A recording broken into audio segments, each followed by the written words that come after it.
Tulungan mo ako! Bakit ka nakatingin lang dyan? Ay putik, totoo nga!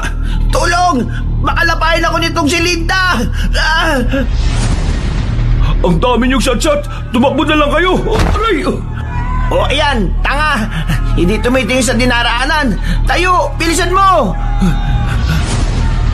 Mga kasama, unti-unti na silang umatras. Isa lamang ang ibig sabihin nito. Nagwagi tayo ngayong gabi.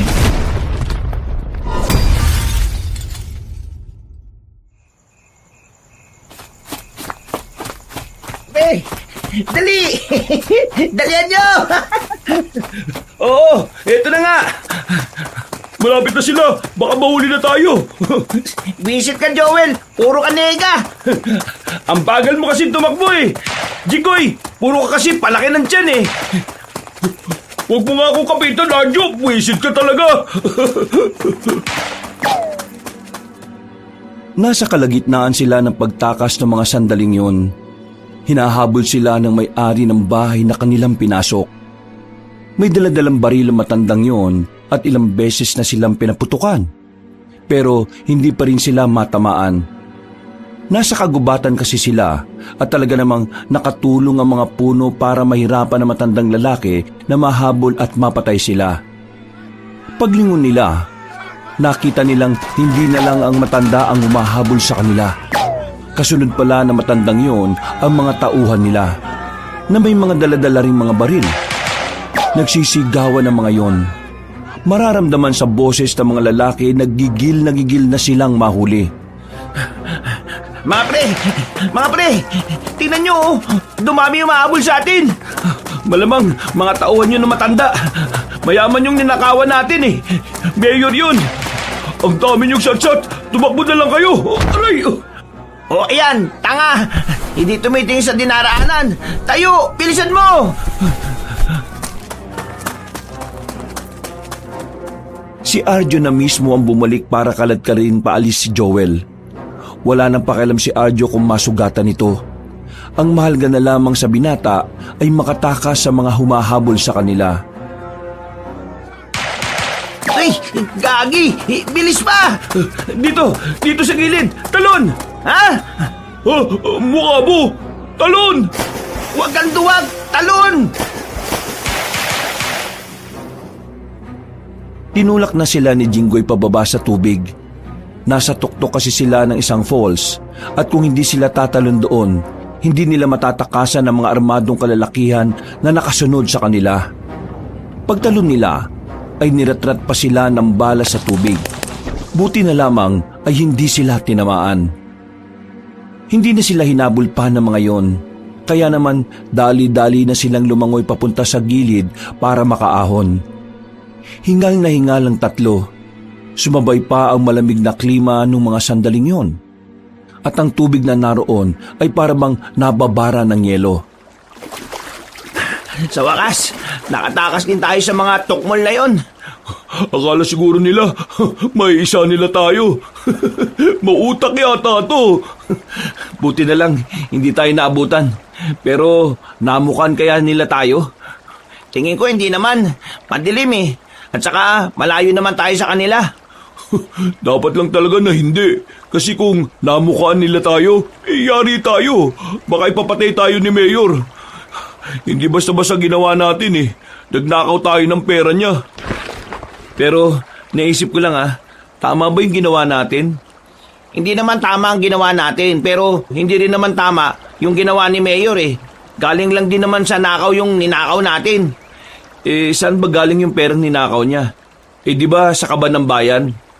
Oo, sa kaban nga ng bayan. Ano naman? Anong ano naman? Parang ninakawan na rin natin yung taong bayan. Wala tayong pagkakaiba kay Mayor. Ngayon ka ba talaga nakaramdam ng konsyensya 2 taon na nating trabaho yung ganito eh. Ngayon ka pa gumaganyan pre. Kapag ninakawan mo ang magnanakaw, hindi yung masama. Kinuha mo lang sa kanya yung kinuha niya. Pero kung yung pera nga ninakaw niya ay galing sa mga taong naghihirap at nagsisikap sa araw-araw, di ba parang sa taong bayan na rin tayo nagnakaw? Kung nakukonsensya ka, di yung parte mo rito sa kinuha natin ibigay mo na lang sa simbahan. Total, mabait ka naman Malay mo, kunin ka kagad ni Lord. O ano? Ayaw mo ba? Amin na lang to. Ha? Buwang ka ba? Naghirap din ako dyan, no? Eh, akala ko ba nakukonsensya ka? Kailangan ko rin ng pera. Tsaka, ang kapal ng mukha nyo kung kayo lang ang makikinabang dyan. Nagtawanan na lamang sila ng mga sandaling yon. Umalis na rin sila doon at kahit nilalamig, hindi na nila yun ininda. Ang mahalaga sa kanila ay ang bag na naglalaman ng maraming pera at alahas. Buti na lang talaga, waterproof tong bag na to. Kung hindi, baka nauwi to sa bato. Mukha ka kasing bato eh, kaya madalas tayo minamalas dati eh. No, kalbo ka pa, masamang tao. Eh, anong kunik? Kunik mo sa akin, tom ng ulo mo. Oh, tama na yan. Baka mag-away na naman kayo eh. Nung makalabas na sila ng kagubatan, saka lamang nila binuksan ang bag. Nasa likuran sila ng abandonadong sasakyan. Doon nila pinaghati-hatian ang perang nakulimbat nila sa isang magnanakaw din na mayor. Umabot ng halos 200,000 ang perang nakuha nila. Maliit pa yon kumpara sa pinagplanuhan nila. Pero masaya na rin sila kahit papaano. Ang mahalaga naman sa kanila ay meron kesa wala. Pantay-pantay at walang lamangan ng hatian. Ganun ang kanilang sistema kahit na hindi magkakapantay ang pagod na nailaan nila. Pag-uwi nila sa baryo nila, magaan ang kalooban ni Arjo. Meron na kasi siyang pambayad ng mga utang ng kanyang ina. May pambili na rin siya ng gamot ni Aling Sylvia.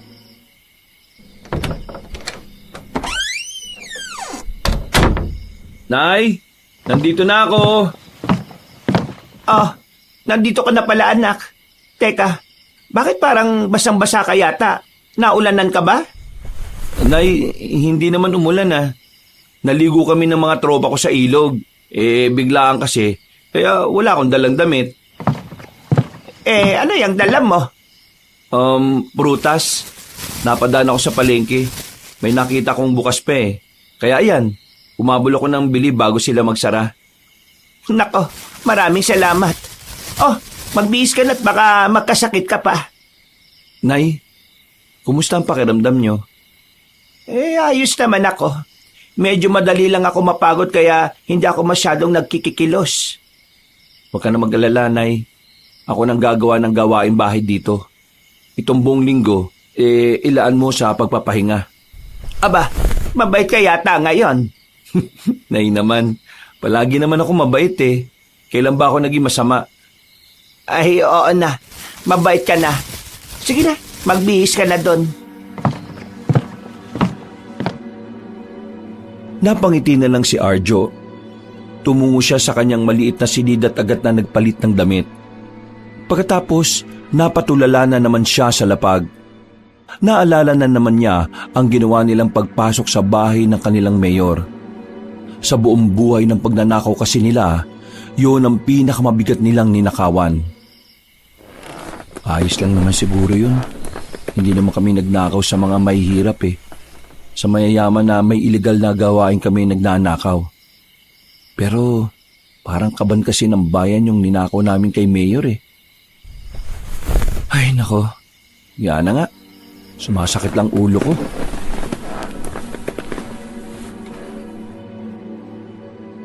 Humiga na lamang ang binata. Nakatulog agad siya sa sobrang pagod. Ilang araw din kasi nilang pinagplanuhan ang ginawa nila. At sa mga sandaling yun niya lang talaga naramdaman ang matinding pagod. Kinabukasan ay nagising siya nang makaramdam na siya ng gutom. Naalala niyang hindi nga pala siya kumain. Oh, buti naman at nagising ka na. Mag-aalas 9 na eh, oh. Mag-almusal ka na. Ay, salamat, Nay. Naganda ka pa pala talaga na almusal ko, ah. Eh, lagi naman ako naghahanda ng makakain mo, ah. Umupo na lang si Arjo. Susubo na sana siya ng masarap na itlog na medyo sunog nang biglang magsalita ang kanyang ina na siyang nagpatigil sa kanya. Nabalitaan mo na ba yung nangyari? Ho? Kagigising ko lang, Nay. Ano ba yun? Si Mayor daw, napasok na mga magnanakaw ang bahay. Nasamit si Arjo dahil sa kanyang narinig. Hindi niya alam kung papaano siya tutugon sa sinabi ng ina. Hindi kasi alam ni Aling Silvia ang trabaho nilang magkakaibigan. Wala itong kamalay-malay na ang perang dinadala niya sa bahay ay galing pala sa nakaw. Alam mo, ang mga magnanakaw na yan, mga walang puso yan eh. Dapat sila ang nabubulok sa impyerno. Paano nila nagagawang magnakaw sa mga taong wala namang ginagawang masama sa kanila? Biruin mo na lang ha, nagtatrabaho na maayos yung mayor natin, tapos nanakawan siya? Sigurado ba kayo na maayos ang trabaho ni Mayor?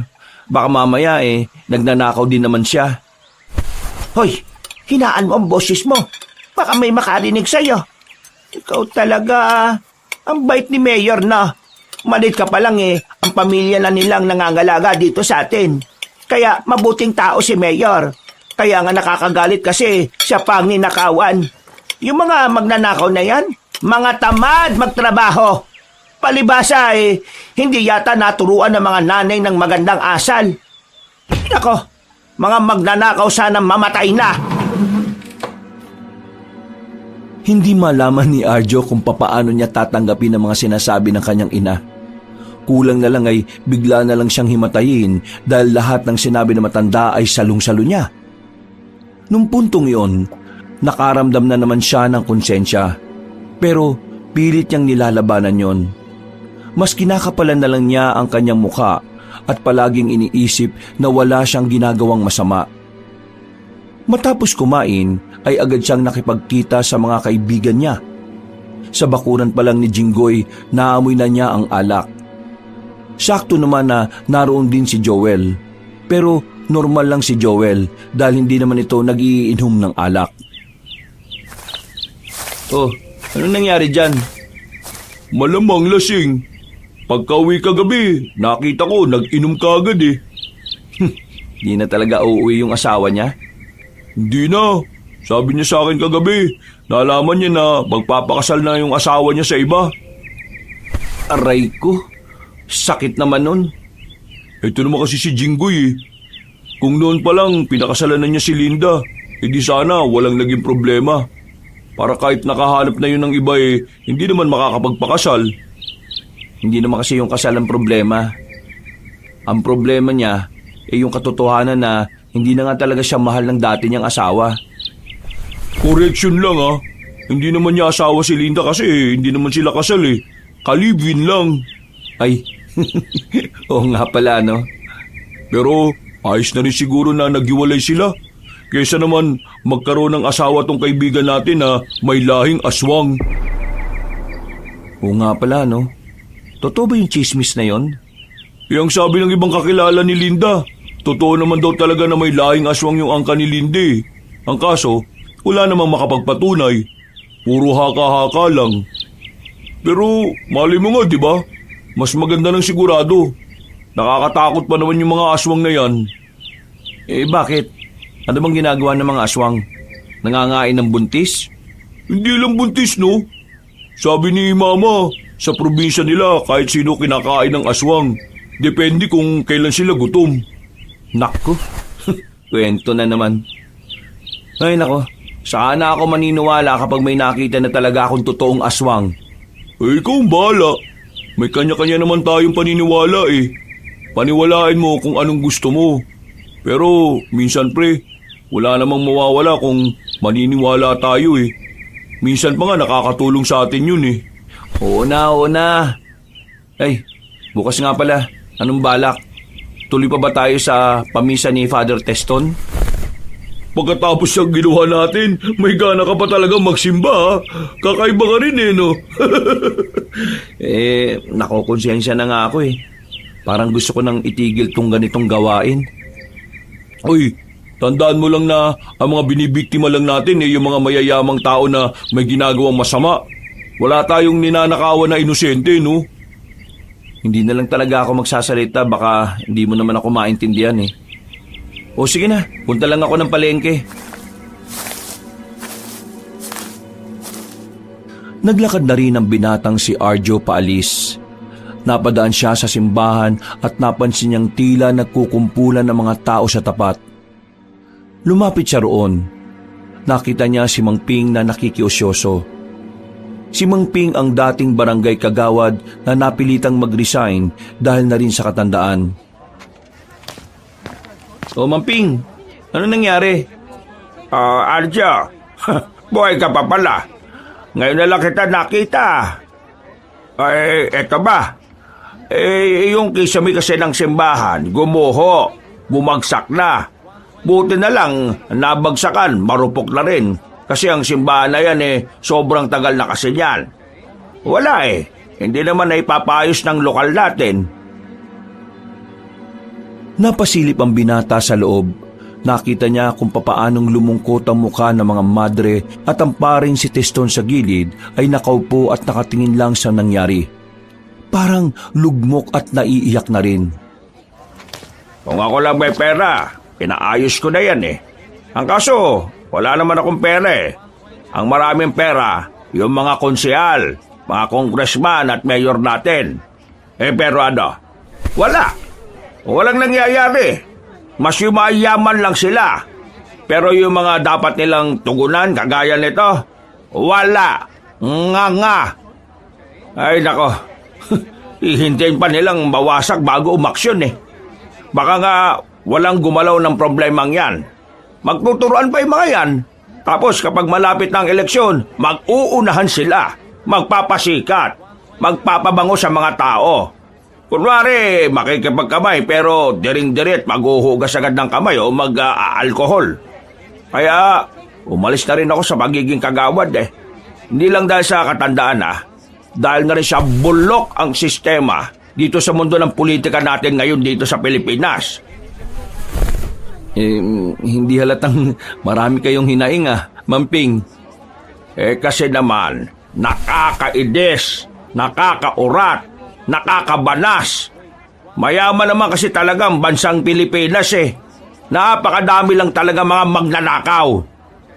Paano kaya nila nasisikmura na yung pinapakain nila sa mga pamilya nila galing sa nakaw, galing sa panloloko, galing sa masama? Nako, sana mamatay na yung mga magnanakaw na yan para naman kahit papano magkaroon ng bagong pag-asa ang bansa natin. Hindi malaman ni Arjo kung ngingiti siya o tatawa sa sinasabi na matanda. Sapul na sapul kasi siya sa lahat ng kanyang mga narinig. Pakiramdam niya siya talaga ang sinasabihan ni Mang Ping kahit na hindi naman. Bakit natahimik ka? Wala ka bang reaksyon sa mga sinabi ko? Hindi ka ba sang-ayon sa mga sinabi ko? Bakit? Magnanakaw ka rin ba gaya nila? Nako, hindi naman po. Namamanghalang ako sa inyo. Ang dami nyo kasing kaalaman pagdating sa politika Bibihira na lang kasi akong makakita ng gaya ninyo. Ay nako, bibihira na lang talaga ang kagaya kong alam ang nangyayari sa paligid. Marami kasi sa mga Pilipino ngayon, mga bulag, mga bingi, at higit sa lahat, mga tanga. Pakita lang ng kaunting kabutihan akala nila totoo kagad. Sa tingin niyo po ba ilang araw bago magkaroon ng magpapagawa sa kisame ng simbahan? Abay, hindi ko alam. Pero sana naman bago man lang sumapit ang simbang gabi, ayos na. Ay, nakakalungkot kung magsisimbang gabi na walang maayos na kisame. Paano kung umulan? Bulok na rin yung mga bobong. Ako na pong bahala. Ha? Anong ikaw nang bahala? May pera ka bang pang-ayos? Ay, ang ibig ko pong sabihin, ako nang bahala. Tutulong po ako sa paggawa ng kisame nila kapag may pang-ayos na. Mabuti naman kung ganon. Ay, buti ka pa May pagmamahal ka sa ibang sektor yung ibang binata rito sa atin, ayun, puro papogi, puro palaki ng bayag. Akala mo naman mga gwapo, mukha namang mga hito. Natatawa na lang si Arjo sa huling sinabi na matanda. Pero noong mga oras na yon, mas lalo na siyang kinakain ng kanyang konsensya. Pakiramdam niya, May dahilan kung bakit ninakaw nila ang perang hawak ng mayor nila. Palagay niya para talaga yun sa pagpapagawa ng simbahan.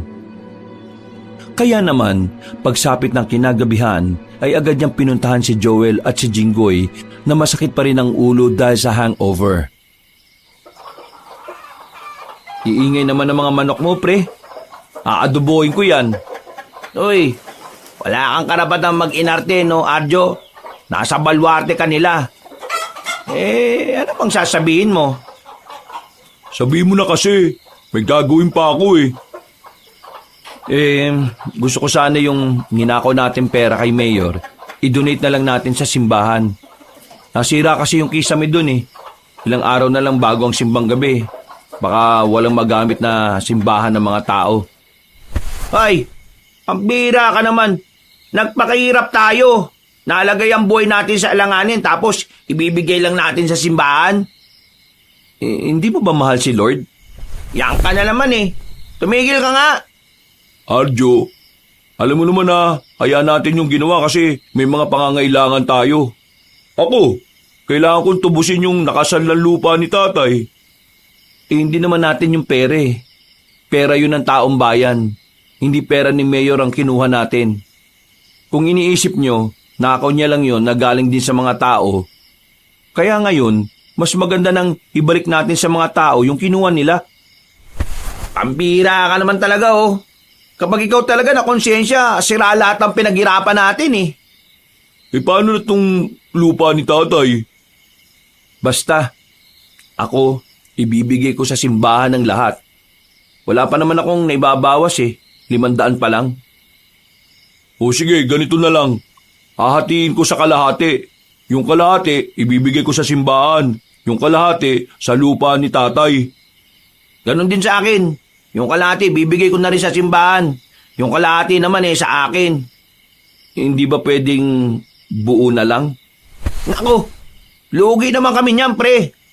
Pre, ayos na yun. Buti nga nakonsensya pa kami. Walang may konsyensya nga, kalahati lang naman. Ang malaga, meron kaysa wala.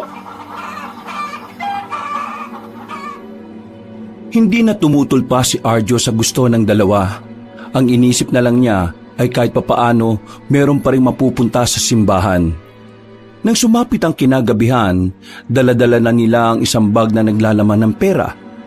Marahan silang lumapit sa simbahan. Nakita nila ang mga madre na naroon, naglilinis ng mga kalat na nagmula sa kisame. Sigurado na ba talaga tayo sa gagawin natin? Wala na magbabago ng isip? Ako hindi. Eto lang naman si Arjo mapilit eh. Bakit ba kasi dinapuan pa to ng kabaitan eh? Manahimik na nga muna kayo. Baka marinig pa tayo rito eh. Ako pa mapapahama kasi ako ang lalapit dun. Kung ibigay mo na lang sa kanila at sabihin mong galing sa isang mayamang tao. Buang ka ba? Di napaghinalaan naman ako. Baka mamaya isipin pang ito yung perang ninako kay Mayor eh. Hindi ka talaga nag-iisip kahit kailan, Joel no? Huminga ng malalim si Arjo. Tumingin-tingin siya sa paligid niya. Kinakabahan ng binata. Namamawis ang kanyang palad. Batid niya na kapag may nakakita sa kanya, matatapos na ang maliligayang araw nilang tatlo. Nang makakuha siya ng tamang pagkakataon, mabilis siyang tumakbo at agad na hinagi sa loob ng simbahan ng bag. Tumakbo naman siya kaagad pabalik. Mula sa kanilang kinalalagyan, nakita pa nilang may mga madre nang lumapit sa bag. Nagsigawan ng mga madre, paulit-ulit na pinasasalamatan ng Panginoon. Pero walang kaalam-alam ang mga yon na galing sa nakawang pera. Tayo dapat ang pasalamatan nila, no? Kasi tayo ang kumuha nun kay Mayor. Bakit? Ikaw ba si Lord? Tayo na nga, malis na tayo. Nagawa na natin ang dapat.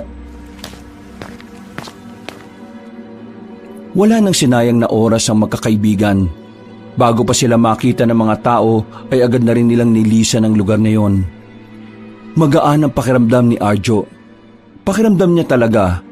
Nagnakaw sila ng pera para makatulong sa simbahan. Kung siya ay masaya at maluwag ang paghinga, ang dalawang kaibigan niya ay tila nang hihinayang. Oh, bakit ganyan ang mga mukha nyo? Dapat nga masaya kayo kasi may natulungan tayo, di ba? Pre, ang laking pera nang nawala sa akin. Paano ako matutuwa? Hindi kasi kami kasing bait mo eh. Ayaw nyo pala bakit kayo pumayag na ibigay ang kalahati. Kasi gusto namin magawa ang gusto mo. Ibig sabihin lang yan, pre, mababait din kayo. Ayaw nyo lang kasing aminin. Pre, nakakapagod maging mabait sa bansang to. Nakakahingal, nakakasawa. Kapag naging mabait ka, mahina ka. Hindi totoo yan. Yun ang realidad na dapat mong tanggapin, Arjo. Kaya nga tayo gumagawa ng masama kasi wala tayong napapala kung magiging mabait tayo eh. Tingnan mo, tumingin ka sa lipunan. Yung mga politiko na yan, mababait ba talaga ang mga yan? Hindi. Mababait lang sila kasi may kailangan sila sa ating mga tao, yung boto natin. May mga politiko pa rin namang mabubuti. Hindi naman lahat nabubulok. At dahil nga kakaunti lang ang mabubuti, wala rin naman sila magawa. Anong gusto mo mangyari? Maging masama na lang din sila kasi di nila mabago ang bansang ito. Hindi naman ganun ang sinasabi ko. Hindi mo naman ako naintindihan eh. Tama na yan. Baka mamaya mag-away pa kayo. Ganito na lang. Sa susunod na operation natin, alamin na natin sa una pa lang kung sino yung magdo-donate. Para naman walang maging problema sa hatian. Hindi na ako sasama, mga pre. Ha? Bakit naman? Magbabagong buhay ka na? Gusto ko nang magbagong buhay. Para na lang sa nanay ko. Naawa ako sa kanya eh. Kapag nalaman niya itong ginagawa natin, baka magalit siya at itakwil niya ako. Bakit? May bala ka bang sabihin sa kanya balang araw? Kasi, di ba mabait ka? Ang mabait hindi nagsisinungaling. Yun na nga ang problema ko eh. Ayos lang sa akin kung magbago ka. Ikaw kasi, may pamilya ka pa. Nandun ka sa nanay mo. Ako, wala na. Kaya ayos lang sa akin na dito na ako habang buhay. Ako may pamilya pa rin naman ako eh. Pero kasi wala naman silang pakialam sa akin eh. Ginagatasan lang nila ako. Akala kasi nila may matino akong trabaho. Hindi nila alam na ito ginagawa ko. Hindi. Lahat tayo dapat magbagong buhay. Ako, uunahan ko na kayo. Pag-isipan nyo, mahirap mabuhay sa maling paraan. Sumisikip ang mundo natin sa ganito. Lalo na't mga masasamang tao rin ang ninanakawan natin. Ano? Magbago? Di ko alam ha. Basta ako, iniisip ko pa rin yung asawa ko. O bakit? Aasa ka pa bang babalik siya? Hindi pre. Anong inaano mo dyan? Nagpunta kasi doon pinsang ko na isa para maningil lang utang. O tapos? May sinabi sa akin pinsang ko na hindi ko alam kung totoo ba o hindi. Pero kasi naiisip ko pa rin hanggang ngayon eh. Ano ba kasi yan? Pabiting ka pa eh.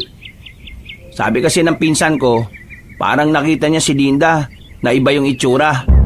Ha? Paanong iba yung itsura? Palagi naman pangit yung asawa mo. Uy, bibig mo naman. Ano nga?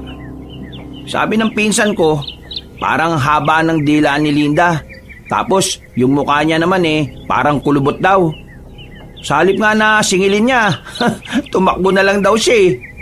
Nung una, hindi ako maniwala. Kasi, paano niya naman malalamang bahay ni Linda yun? Pero naalala ko, nasa iisang baryo lang pala sila nung bagong lalaki ni Linda. At saka yung pinsan ko na yun hindi naman mahilig gumawa ng kwento yun. Tahimik na tao lang yun Kaya pag nagsabi yun, sigurado totoo. Ibig sabihin pala niyan pre, totoong chismis na may lahing aswang ang asawa mo. I mean, yung dati mong asawa. Akala ko naman kasi gawa-gawa lang yun para paghiwalayin kami. Kaya hindi ako naniniwala. Paghiwalayin nino? Ng mga tao. Wow, akala mo naman talaga artista. Kilala kayo? Seryoso ako pare. Concern kasi yung mga taga sa kanila dun sa kabilang baryo. Kasi iniisip nila, balang araw mapapahamak itong tropa natin. Basta pre, wala akong napapansin sa kanya na ganun mula nang magsama kami. Ngayong naghiwalay na kami, doon na talaga lumabas yung pagiging niya. Baka naman kaya siya nakipag-iwalay kasi ikaw lang din ang iniisip niya, di ba? Ibig sabihin, mahal niya pa ako. Ito talaga si Joel. Pinaasa na naman si Jinggoy. Basta mga pre, pakiramdam ko talaga, aswang siya eh.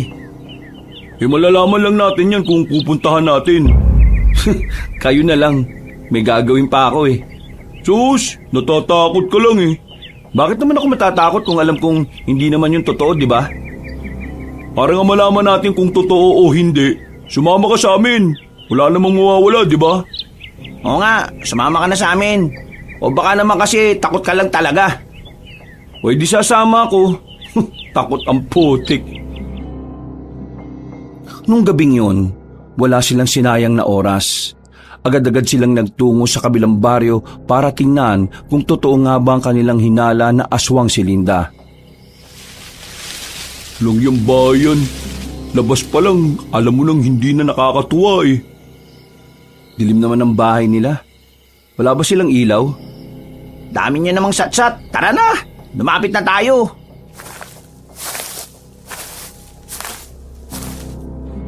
Nauna nang naglakad si Jinggoy. Bumuntong hininga na lang ang dalawa habang nakasunod. Nang makapasok na sila sa bakuran, sinilip nila ang loob ng bahay, total nakabukas naman ito. Walang tao doon. Kandila lang ang ilaw pero nasiguro nilang wala roon si Linda. Naglakad sila papunta sa gilid ng bahay. Nakita nila roon ang babaeng si Linda, nakatalikod at nakatingala sa itaas. Linda, mahal? Pre, hindi ka naman yata niya narinig eh. Lapitan mo kaya. Baliw ka ba? Paano kung totoong aswang yan? Eh di sinakmal siya. Linda, naririnig mo ba ako? Ako ito, si Jinggoy. Nandito ko para... Ha? Uy, gagi! Mga pre! Una na ako sa labas ha! Ikaw pala duwag eh. Napailing na lang si Arjo. Nanatili siya roon kahit na medyo nawiwirduhan na siya sa mga nangyayari. Biglang nakaisip naman si Jinggoy na lapitan ng babae. Nangawakan na ni Jinggoy si Linda, bigla na lamang yung humarap ng may nakakatakot na muka. Maging si Jinggoy ay napaatras na rin. Aalis na sana sila nang biglang pumaibabaw ang babae kay Jinggoy. Tulungan mo ako! Bakit ka nakatingin lang dyan? Ay putik, totoo nga! Tulong! Makalapain ako nitong si Linda! Agad na hinubad ni Arjo ang kanyang sapatos at agad na sinampal sa muka ang babae. Nang makaramdam ng pagkahilo si Linda, ay dali-dali na silang tumakbo. Hinila nila si Joel na naabutan nilang nasa labas. Hindi na rin naman sila hinabol ni Linda, kaya agad na rin silang nakalabas sa baryong yon. Gagi pre, buti na lang, hindi talaga kayo nagkatuluyan. Totoo nga ang aswang. O ano, tameme ka no? Bakit? Bakit naging ganun siya? Hindi pwede yun. Isa lang ang ibig sabihin yan. Ngayon na yung tamang panahon para maging aswang siya. Hindi pa rin ako makapaniwala. Nangihinayang ako sa kanya eh. Totoo nga talagang aswang eh, no? Ay naku, paulit-ulit ka. Para ka sirampla ka. Ano namang gagawin natin ngayon mga pre?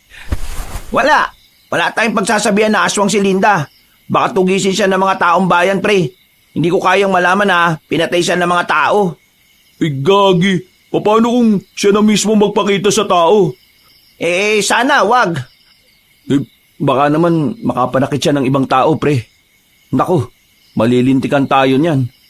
Ipagdasal na lang natin na sana hindi ganun na mangyari. Ipagdasal? Ngayon magdadasal tayo kanina lang sa simbahan ang sama-sama ng ugali natin. Huminga na lang ng malalim si Arjo. Nawiwindang siya sa naranasan nila. Akala nila kapag nakauwi na siya ng bahay ay mababawasan ang stress na dinaranas niya sa nangyari.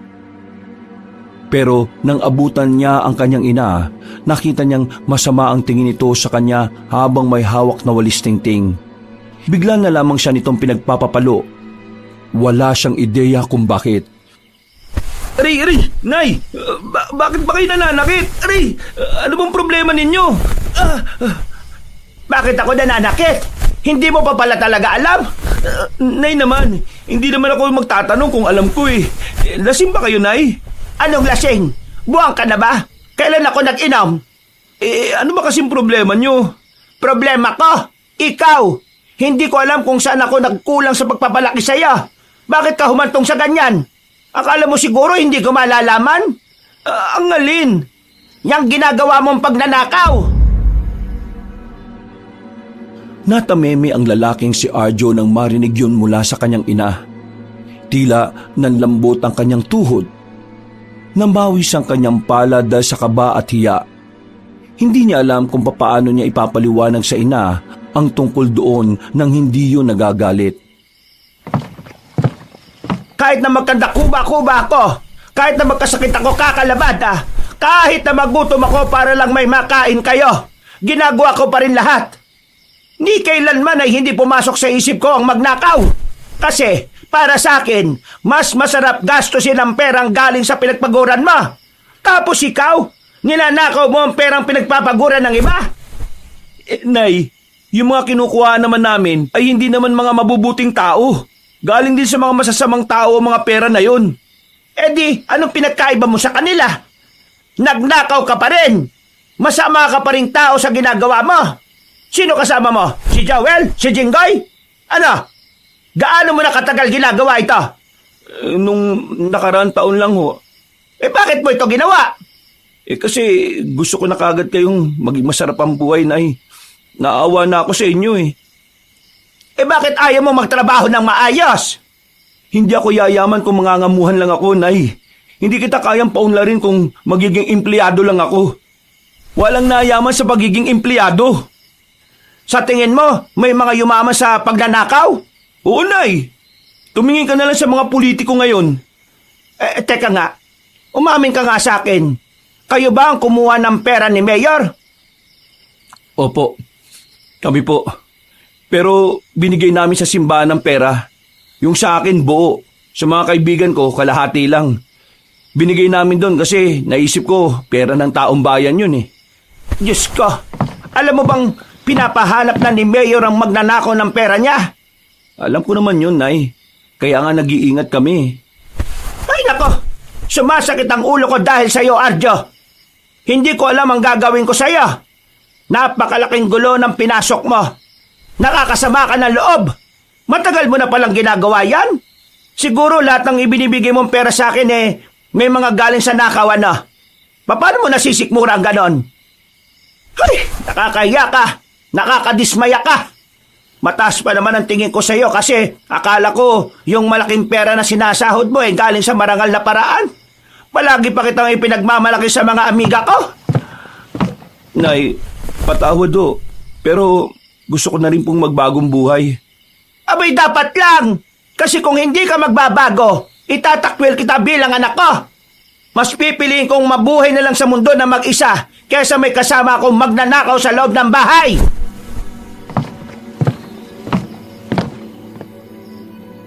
Padabog na naglakad na matandang babae palabas ng kanilang bahay. Napaupo na lamang si Arjo sa gilid.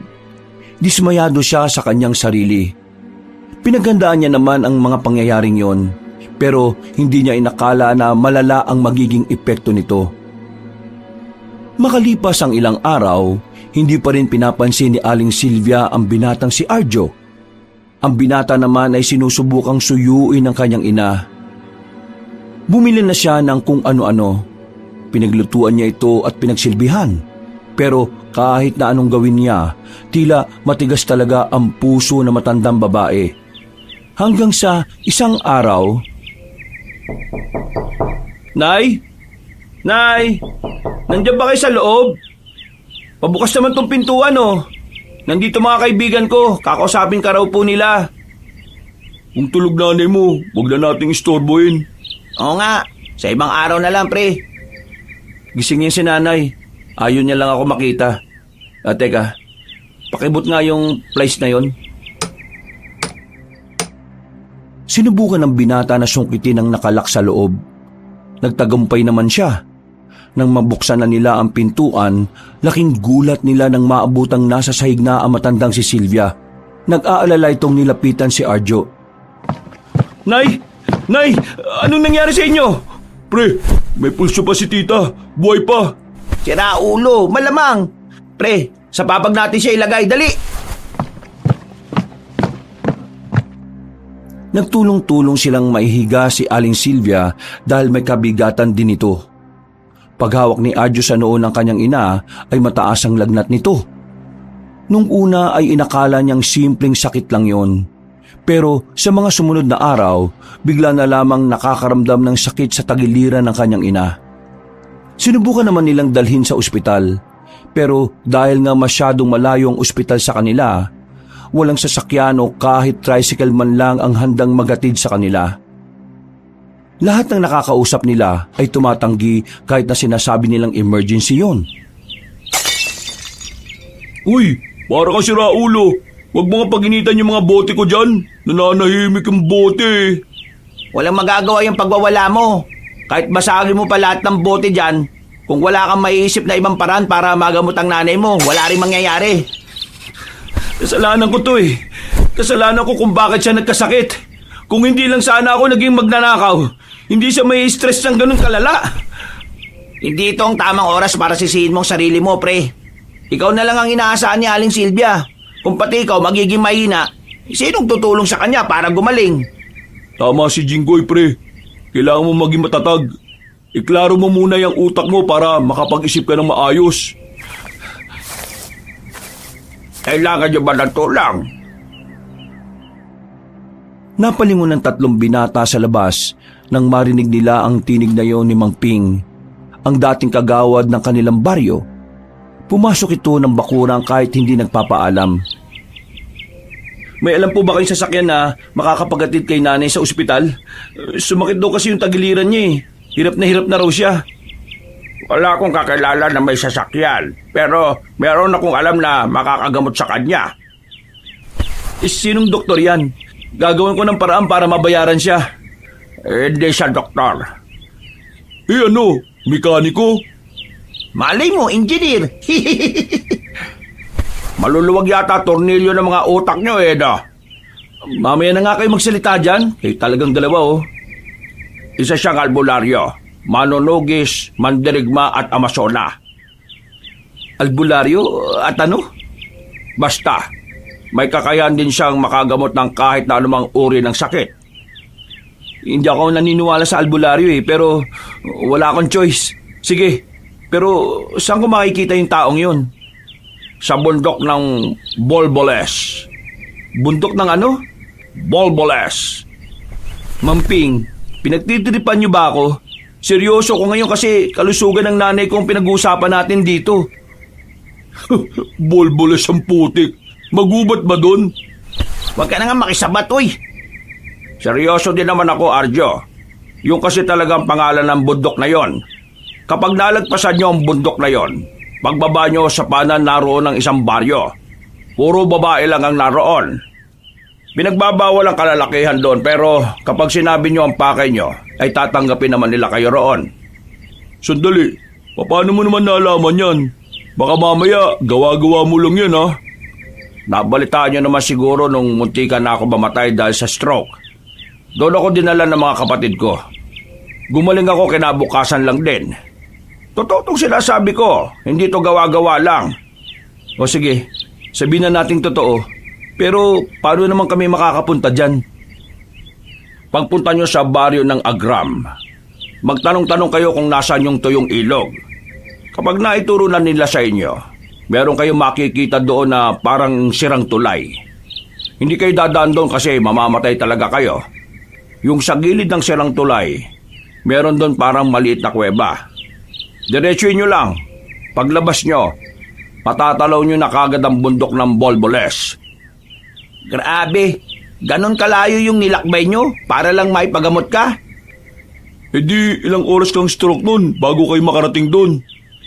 Hindi naman siya sobrang layo. Mukha lang malayo kasi lalakarin nyo lang. Pero malapit lang naman yon. Ay, siya nga pala. Huwag na huwag kayong pupunta ron ng gabi. Ang natanggap ko kasing balita doon, hindi sila natanggap ng tagalabas kapag gabi. Baka pag hinalaan pa kayong kalaban.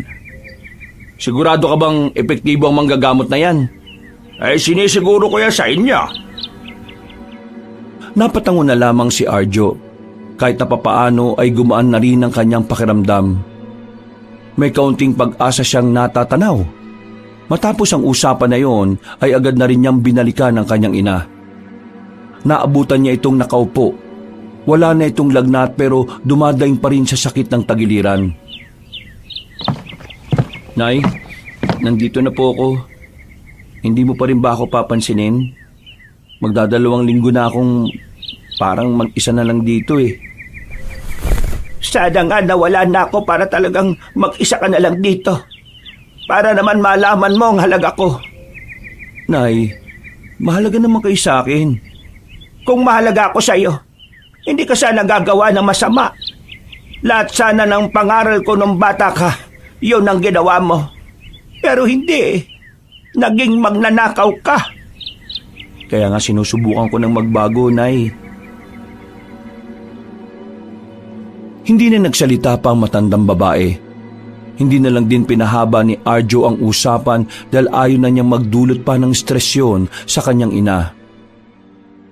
Napapailing na lamang ang binata nang pumasok ito sa loob ng silid. Kinabukasan, tanghali na nakaalis ang magkakaibigan. Pupuntahan na nila ang kinaroroonan ng albularya na ang pangalan daw ay Sarah. Pwede naman kayong hindi na sumama rito ah. Hindi nyo naman nanay yung may sakit eh. Parang kang tanga. Ayaw mo bang sinasamahan ka? Kaya ka namin sinasamahan kasi hindi naman ibang tao sa amin si Aling Sylvia. Parang nanay na rin namin siya, pre. Baka kasi ginagawa nyo lang yan kasi nakukonsensya kayo. Oo, nakukonsensya kami. Kasi inimpluwensyahan ka namin magnakaw eh. Pakiramdam namin, kasalanan din namin kung bakit kayo nag-aaway ng nanay mo. Kaya pwede ba? Umayos ka nga, pre. Hindi maganda yung ginagawa mo na parang minamasama mo pa yung pagtulong namin. Pasensya na. Akala mo kasi ibang tao eh. Batukan kita sa ngalangala mo eh. Makalipas ang halos 1 oras nilang paglalakad, sakalang nila na malaya na nasa liblib na parte na pala sila ng gubat. Napatigil sila sandali. Hindi pa rin kasi nila nakikita ang una nilang hinahanap. Kanina pa tayo lakad ng lakad, pero wala naman yung tuyong ilog. Ay, mali yata yung dinaanan natin eh. Ito kasi si Joel eh. Yung sabi mo dito. Sinunod ko lang naman yung sinabi nung taga-Barrio Agram eh. Mali nga yata tayo ng nilikuan. Subukan natin dun. Oh, ayun na yung tuyong ilog oh. Sabi ko sa inyo eh. Walang ya. 2 oras nating hinahanap yan. 2:00 na nandito pa lang tayo. Aabot kaya tayo? Hindi na daw natanggap ng bisita kapag gabi na, di ba? Huwag ka nga nega. Ngayon nakita na natin tong tuyong ilog. Dire-diretso na. Mahabang tuyong ilog na to. Kailangan nating hanapin yung tulay muna. Yun ata yung kuweba, pre, oh. Ang sabi, sa gilid ng tulay yung kuweba. Wala naman tulay dyan ah. Baka kasi tinanggal na. Kailan pa huling punta ni Mang Ping dito? Oo nga pre, baka yan na nga yun.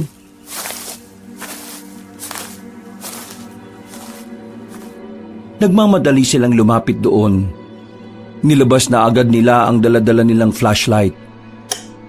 Tipikal na kuweba lang naman yun, pero malaki-laki. Binilisan nila ang kanilang lakad. Paglabas nila sa kuweba, meron silang nakitang malaking bundok. Wow, malapit na tayo. Anong malapit ang pinagsasabi mo? Malaki lang yung bundok kaya akala mo malapit. Bilisan na natin, baka abutin na naman tayo ng gabi. Pumasok na naman sila sa kagubatan. Dire-diretso lang sana ang lakad nila. Ang kaso nga lang, may mga parte ng gubat na talagang kinailangan nilang lumiko.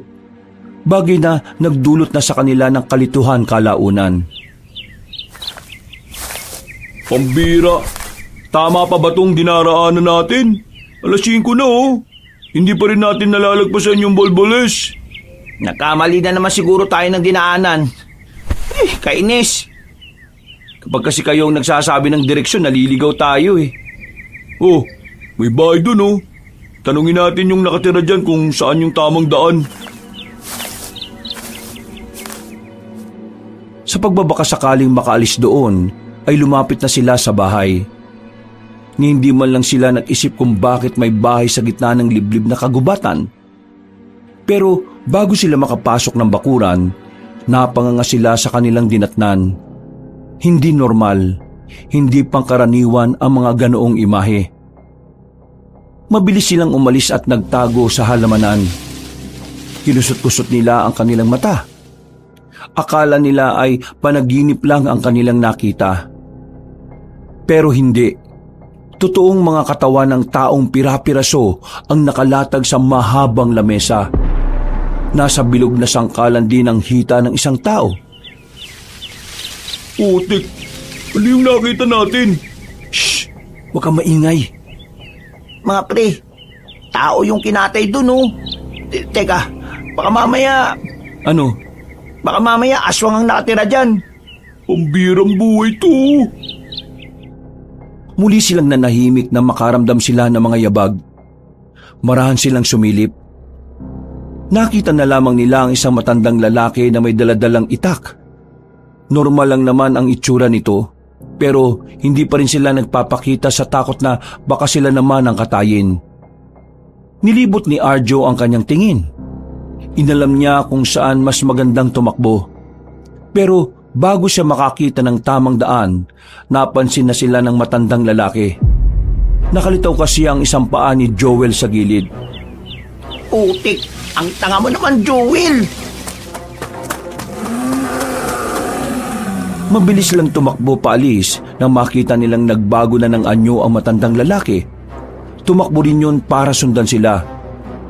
Sa kasagsagan ng kanilang pagtakas, ay naririnig nilang tila umalulong ang aswang na humahabol sa kanila. Palagay ni Arjo, nagtatawag ng kasama ang aswang ngayon. Kaya naman binilisan pa nila ang kanilang pagtakbo. Halos 1 oras din yata silang tumatakas. Unti-unti na rin dumidilim ang paligid. Maya-maya pa, naramdaman na lang nilang wala nang nakasunod sa kanila. Nagpahinga na muna sila sa gilid. Umupo sila sa katabi na punong balete at doon nagtago. Mukhang mas lalo tayong lumayo Wisit talagang buhay to oh. Tutuloy pa ba tayo dun eh? Di na rin naman tayo tatanggapin. Ang una mong isipin, kung saan ang daan palis dito. Mukhang maraming aswang dito sa gubat na ito eh. Huwag kayo masyado matakot. Kailangan nating kumalma para makapag-isip tayo na maayos. Hindi naman na tayo siguro nasundan nun, no? Pahinga lang muna tayo. Mga pre, pasensya na. Pati kayo nadadamay dito. Ayan ka na naman eh. Kurting ko yung lalamunan mo eh. Ano yung mabaho? Joel, ikaw ba yung mabaho? Ay, nakatapag yata ako ng tae. Hindi yan tae ng baka o kalabaw. Malamang tae yan ng tao. Ha? Baka tae ng aswang. Kumuha ka nga doon ng dahon. Punasan mo yung sapatos mo. Sakit sa ilong eh. O kaya itapon mo na lang yung sapatos mo. Ha? Itapon? Katas ng pagnanakaw natin to, no? Huminga na lamang ng malalim si Arjo. Sumasakit na ang ulo niya sa ginagawa nila. Pero kapag iniisip niya ang kanyang inang may sakit, nagagawa niyang kayanin kahit na mahirap. Makalipas ang halos kalahating oras na pagpapahinga, umalis na rin sila. Sa kanilang pinagtataguan, hindi man nila alam ang kanilang direksyon ay nagpatuloy pa rin sila sa paglalakad. Sinusundan lang nila ang direksyon na nakatutok sa bundok na kanilang natatanaw. Gabi na, inabot na sila ng dilim. Kaya naman mas lalo pang nadadagdagan ang kanilang kaba. Pakiramdam nila, anumang oras ay maaari silang mahuli ng mga aswang. 6:30, meron silang natanaw na maliwanag na baryo. Nagkaroon sila ng saglit na pagtatalo kung lalapit ba roon o hindi. Hindi tayo pwedeng basta na lang lumapit dyan, Arjo. Malay ba natin kung mga aswang ang nakatira dyan sa baryong yan? Paano kung yan yung baryo ng mga sinasabing babae ni Mang Ping? Ang sabi ni Mang Ping, kailangan nating lagpasan yung bundok ng Bulboles. Hindi ba? Hindi pa tayo nakakalagpas eh. Ayun pa lang yung bundok oh. Baka naman kasi nagkamali lang si Mang Ping. Kasi kung kailangan pa nating lagpasan ng bundok na yan, sobrang tagal na. Baka nga ito talaga yun, Joel. Kapag tayo napahamak, kasalanan nyo ha. Wala tayong mapapala kung di natin aalamin. Subukan lang natin.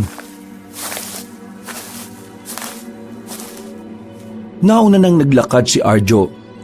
Noong mga oras na yon, desperado na silang mahanap ang baryo ng mga Amazona. Kaya nang lumapit sila roon, napatingin sila agad sa mga nasa harapan. Mula sa labas, tinanaw nila ang loob. May nakita silang ilang kalalakihan na naroon at meron din namang kababaihan. Sa puntong yun pa lang, nagtaka na si Joel.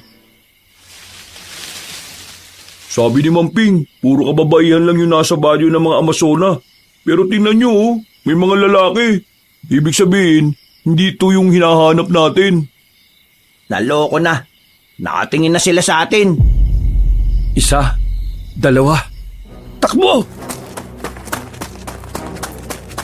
Bago pa sila malapitan ng mga naroon, tumakbo na sila paalis. Tamang hinala sila na baka aswang ang mga naroon. Pero hindi nga sila nagkamali. Dahil nang lumingon sila, nakita nilang gumagapang at tumatalon-talon ng mga nakabuntot sa kanila. Ang biblis gumapang ng mga tokmol! Huwag mo akong hawakan sa damit, si Raulo! Nako, yung isa mga pre, malapit na. Kinuha ni Arjo ang sanga sa gilid. Huminto ito sandali at saka hinampas sa mukha ang aswang. Nang hindi yung tablan ay tinusok naman niya ang aswang sa mata. Dali-dali siyang sumunod sa dalawang kaibigan. Pagdating nila sa dulo ay wala ng daan. Ang bato na nakatambak ang kanilang dinatnan. Sa kanan mga pre! Mas lalong lumakas ang kanilang kaba nang mapansin nilang mas dumarami na ang humahabol sa kanila. Lumalambot na rin ang kanilang tuhod sa sobrang kaba. Sandali! Aray! Ano ba yan? Ngayon ko pa talaga natalisod? Kailan ba pwede? Naku, bilisan mo na. Bumangon ka na.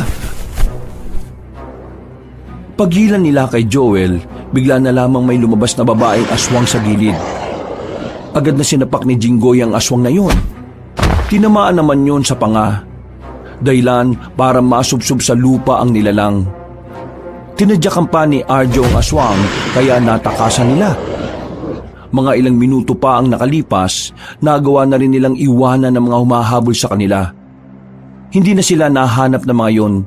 Hirap na naman silang huminga sa sobrang pagod. Nakaupo lang sila sa paanan ng malaking puno. Buti naman, naiwan na rin natin. Akala ko, huling kabanata na ng buhay natin eh. Huwag tayong kampante. Gubat pa rin to, no? Playground yata ng mga aswang ang gubat eh. Kung hindi tayo makakalis agad dito, baka gawin nila tayong hapunan. Makakalis din tayo dito. Paano mo naman nasabi? Tingnan mo nga nangyari sa atin, oh. Tingnan mo, nasa panan na tayo ng bundok Bulboles. Aakyatin pa natin yan eh. Saglit na lang yan. Nang matapos na ang halos 1 oras nilang pagpapahinga, sinimulan na rin nila ang paglalakbay paakyat ng bundok.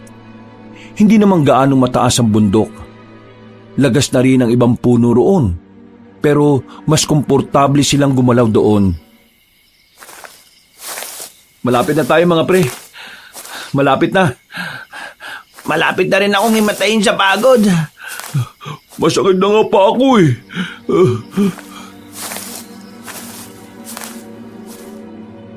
Kalahating oras lang ang nagdaan. Nakita na rin nila sa ibaba ng bundok ang maliwanag na baryo. Tila nawala ang kanilang pagod. Nagkaroon sila ng panibagong gana. Sigurado na silang yun nga ang baryo ng mga Amazona na kailangan nilang mapuntahan. Sa sobrang pagmamadali, gumulong si Joel pababa. Buti na lamang ay hindi nabagok ang ulo nito. Nang nasa harapan na sila ng baryo, malapad ang ngiti ni Arjo. Naisip kasi niya kagad na gagaling na ang kanyang ina. Lumapit sila sa bungad, pero napatigil sila nang may makita silang dalawang babae. Ang suot ng mga yon ay pangdigma talaga. Parang katulad ng suot ng mga sinaunang mandirigma nung unang panahon. Magandang gabi sa inyo. Dalawang magandang binibini. Hindi kami kaaway. Nandito lang kami para humingi sana ng tulong sa inyo. Oo nga, ang layo pa ng nilakbay namin para lang makarating dito. Kaya kung ayos lang, ibaba nyo na yung sibat na hawak nyo. Nakakatakot kayo eh. Pre, gabi na kasi. Baka iniisip nilang may gagawin tayo masama. Wala ho kaming gagawing masama. Masama lang talaga yung mukha ng dalawang kasama ko pero mabuti kami. Kailangan ko makausap si Sarah. Siya lang ang makakapagligtas sa nanay ko eh. Walang tugon ng dalawang babae. Nakatutok pa rin ang sibat sa kanila. Nang akmang lalapit na sila, bigla na lamang may dumating na isa pang babae. May daladala itong itak. Napatigil ang tatlong lalaki. Nagdikit-dikit at nababahala. Hindi kami kalaban. Kalma lang. Sino kayo? At anong pakay niyo sa lugar namin? Kailangan ko makausap si Sarah. Nabalitaan ko kasi na magaling siyang manggagamot. Kailangan ko kasing ipagamot ng nanay ko eh. Nananakit ang tagiliran niya. 2 linggo na. Baka naman pwede niya akong matulungan. Hindi na lang gagamot si Sarah. Ha? Ang sabi ni Mang Ping, manggagamot daw siya. Umalis na kayo. Hindi kami tumatanggap ng mga tagalabas lalo na't oras na ng pagpapahinga. Malas naman no. Ang layo kaya ng nilakad at tinakbo natin, makarating lang dito. Tapos ngayon, pauwi nyo lang kami na parang bata. Oo nga naman, sana naman may konsiderasyon kayo. At saka, kawawa naman ang nanay nyo. Oh. Si Sarah na lang ang natitira niyang pag-asa eh. Walang ospital na malapit sa amin. Miss, kahit saglit lang. Gusto ko lang makausap si Sarah. Gusto ko lang... Hindi na naituloy ni Arjo ang kanyang mga sinasabi nang biglang itutok sa kanya ang itak. Napatigil ang binata. Hindi siya gumagalaw sa takot na baka bigla na lang siyang mawala ng ulo. Hindi ba kayo nakakaunawa? Hindi na kami tumatanggap ng panauhin sa ganitong oras. Sino mang tawang biglang pumunta rito sa ganitong oras ay tinuturing naming kaaway.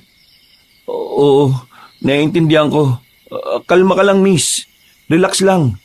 Ibaba mo na yan. Wala naman kaming gagawing masama eh. Dahil nagpupumilit kayo makapasok, papapasukin ko kayo. Yun naman pala eh. Mga kasama, dakpin ang 3 yan at ilagay sa piitan. Bukas ng umaga ay lilitisin sila. Naku naman, makakapasok nga, sa kulungan naman. Teka, sandali lang, uy! Ang kukulit nyo ah! Sinubukang agawin ni Jinggoy ang itak na hawak ng babae. Pero laking gulat nila nang biglang bumagsak si Jinggoy sa lapag. Walang kahirap-hirap na pumaibabaw ang babaeng yon sa kaibigan nila. Tinutukan ng itak sa mata. Kung hindi kayo makikinig sa aking sinasabi, gamit itong aking itak ay kukunin ko ang mga mata mo. Una, hindi na nga papalag eh. Kalma naman. Umalis ang babae sa ibabaw ni Jinggoy at agad na rin silang dinakip. Nang kakalad ka rin na sila papasok sa loob ng baryo, lahat ng madaraanan nila ay puro babae. Masasama ang tingin sa kanila. Parang kulang na lang ay bigla silang tagain sa muka o kaya naman ay bugbugin. Hindi nagtagal, nakarating na sila sa kulungan na yari sa makakapal na sanga ng puno. Padabog pa silang ipinasok sa loob. Nauntog pa si Joel. Aray ko naman! Subukan yung tangkain na tumakas. Maaring ito na ang huling buhay nyo, mga lalaki. Naiwan silang 3 sa loob ng kulungang yon. Ang tangi lang nilang kasama ay ang 2 Amazona na nagbabantay sa gilid. Makailang ulit niya yung tinatawag pero hindi sila pinapansin. Ganito talaga mangyayari sa atin kasi gabi na tayo nakarating eh. Mas okay ng ganito kaysa naman hinahabol tayo ng mga aswang. Joel, ayos ka lang ba? Sakit ng ulo ko. Bumukol oh, tingnan nyo. Hindi pa natin nakakaharap yung Sarah. Baka siya yung makakaintindi sa atin. Napabuntong hininga na lamang si Arjo. Dismayado siya sa nangyari. Pero sa kabilang banda, nakahinga na rin siya ng maluwag dahil wala na ang mga aswang na humahabol sa kanila. Dahil sa pagod at gutom, agad na rin silang nakatulog. Hindi na nila namalaya ng oras. 6:00 na pala ng umaga. Nagising lang sila nang biglang bumukas ang kulungan. Kakadilat pa lang ng mga mata nila ay hinila na sila palabas. Isang mata pa lang ang nakadilat sa akin oh. Kumakaila ka naman eh. Dinala sila sa isang malaking kubo. Tinulak sila papasok at sabay-sabay pang nasubsob sila sa harapan ng babaeng nakaupo sa trono. Pagtingala nila, nakita nila ang babaeng yun. Namukha nila. Yun ang babaeng kumausap sa kanila nung gabi. Teka, ikaw pala si Sarah? Sarah, tulungan mo ko para sa... Hindi ko pa kayo pinapayagang magsalita. Kaya wala kayong karapatang ibuka ang inyong bibig. Pero...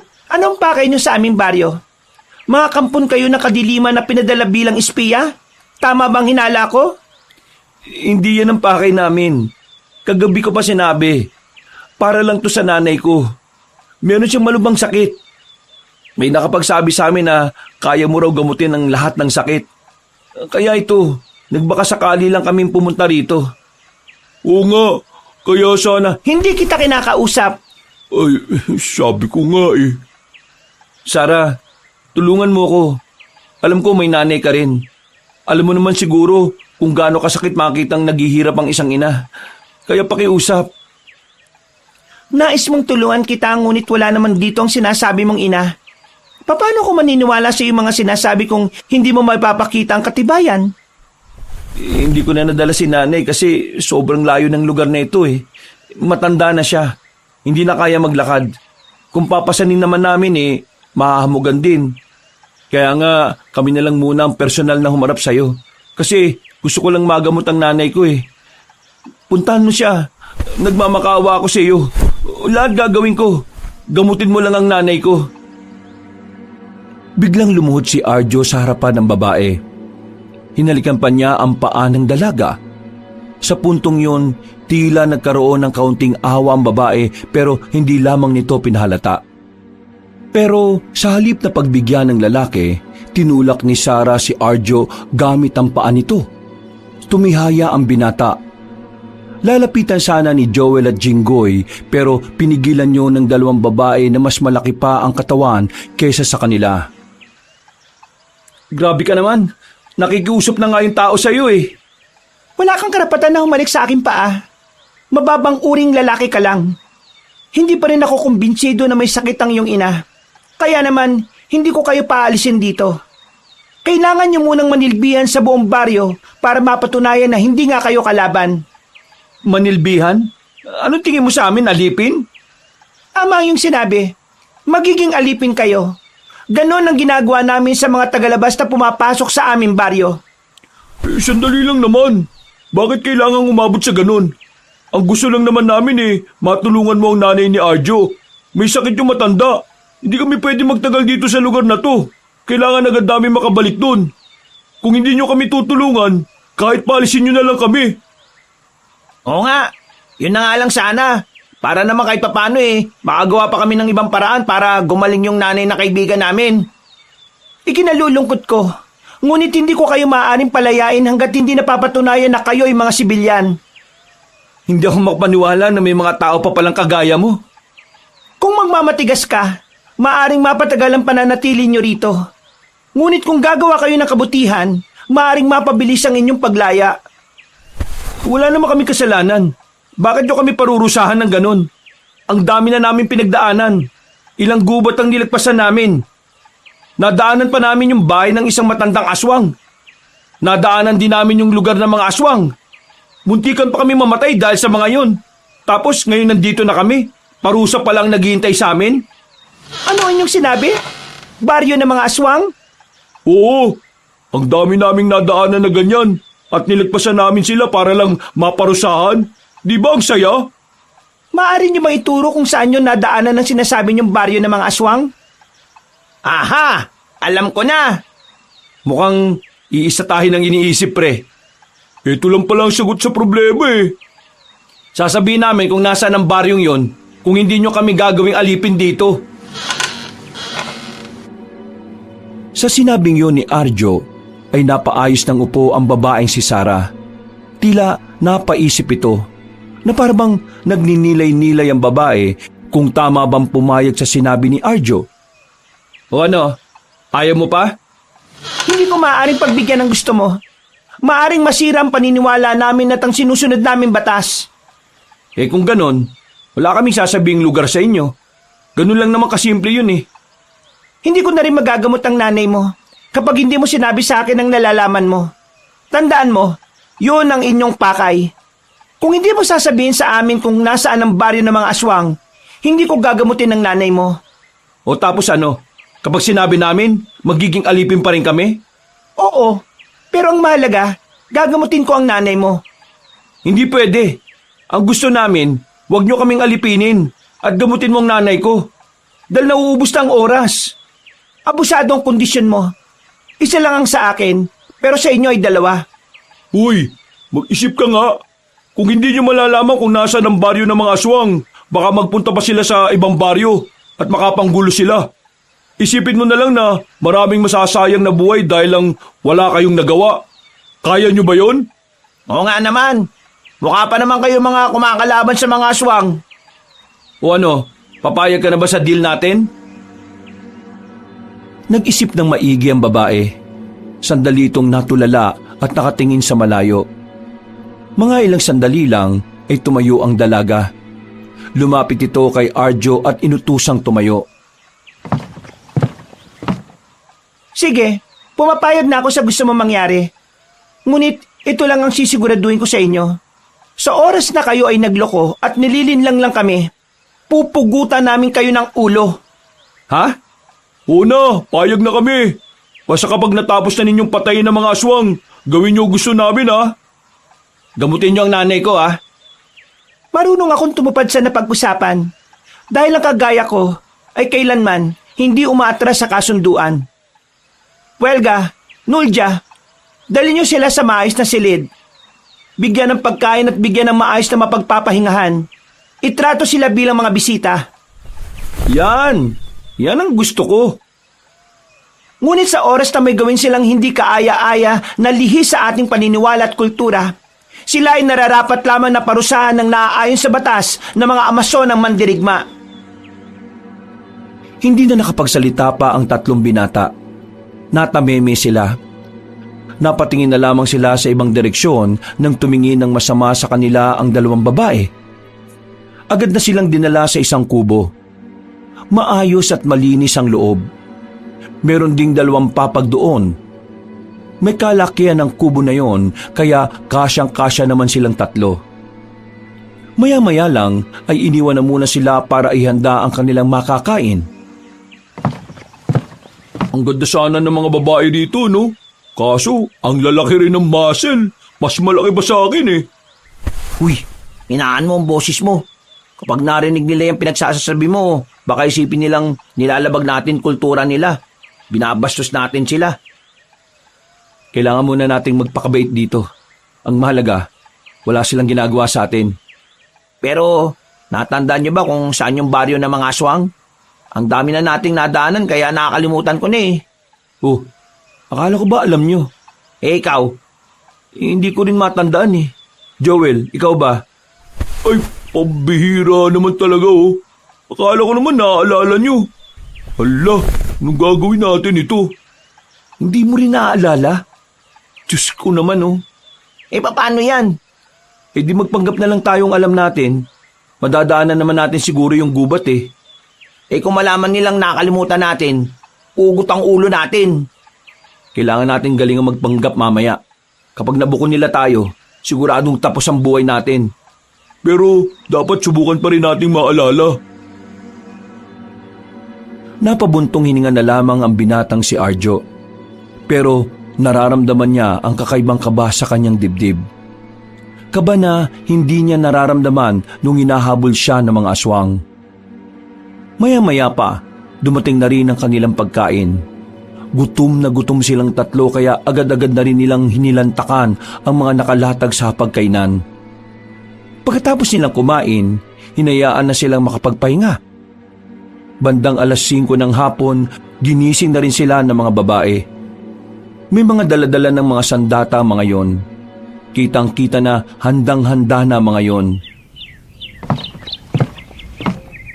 Ang aga nyo naman, aalis na ba? Kailangan na nating umalis. Hindi umaalis sa mga Amazona ng gabi. Ganun din naman Gabi na rin naman tayo makakarating. Maganda na kayong tatlo. Kumuha na kayo ng sandata nyo. Ha? Bakit? Para saan? Ituturo nyo ang baryo ng mga aswang. Kaya inaasahan na maaring pati kayo ay madamay. Marapat lang na may sandata rin kayo upang may pagtanggol nyo ang inyong mga sarili. May punto naman siya, pre. O sige, lalabas na kami. Noong mga oras na yun ay agad na rin silang kumuha ng kanilang sandata. Sinakyan na lamang nila ang mga sinasabi ni Sarah. Paraan nila yon para hindi makahalata ang mga babae na hindi nila maalala kung saan banda sa kagubatan ang lugar ng mga aswang. Hindi nagtagal, lumabas na rin sila ng baryo. Kasama nila ang mga babaeng tila hindi man lang kinakabahan sa mga sandaling yon. Para bang normal na lang sa mga yon na kumakalaban ng aswang. Samantala, nang magsimula na rin silang maglakad ay nagsimula na rin lumakas ang kaba ni Arjo. Kayong mauna dahil kayong nakakaalam ng daan. Sigurado ka bang kakayanin natin ang mga aswang? Kung kami lamang ang tatanungin, hindi namin iniisip ang panganib na dulot ng aswang. Kami sanay na sa mga eksena ng pagpatay.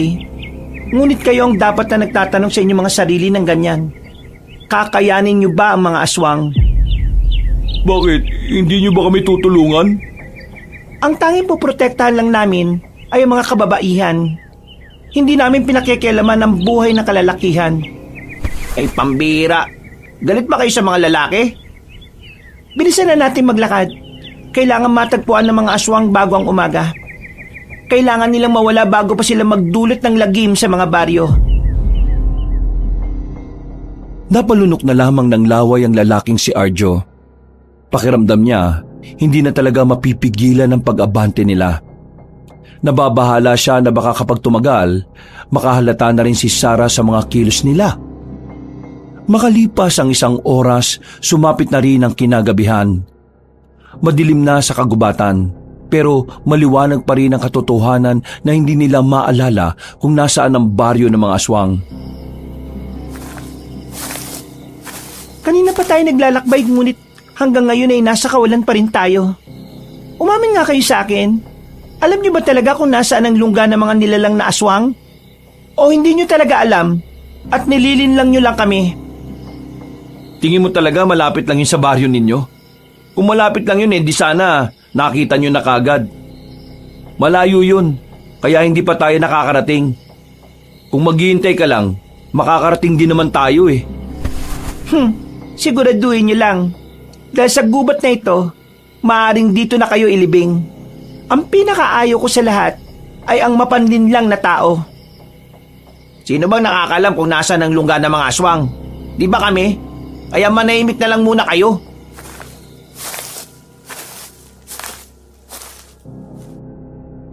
Hindi na nagsalita pa si Sarah, pero nakahawak ito sa itak, na parabang handang-handa na itong paslangin sila sa oras na sila ay mabuko.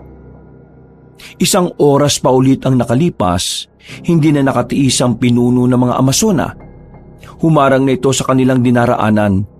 Tinutukan na ng itak si Arjo, bagay na nagdulot naman ng kakaibang kilabot para sa lalaki.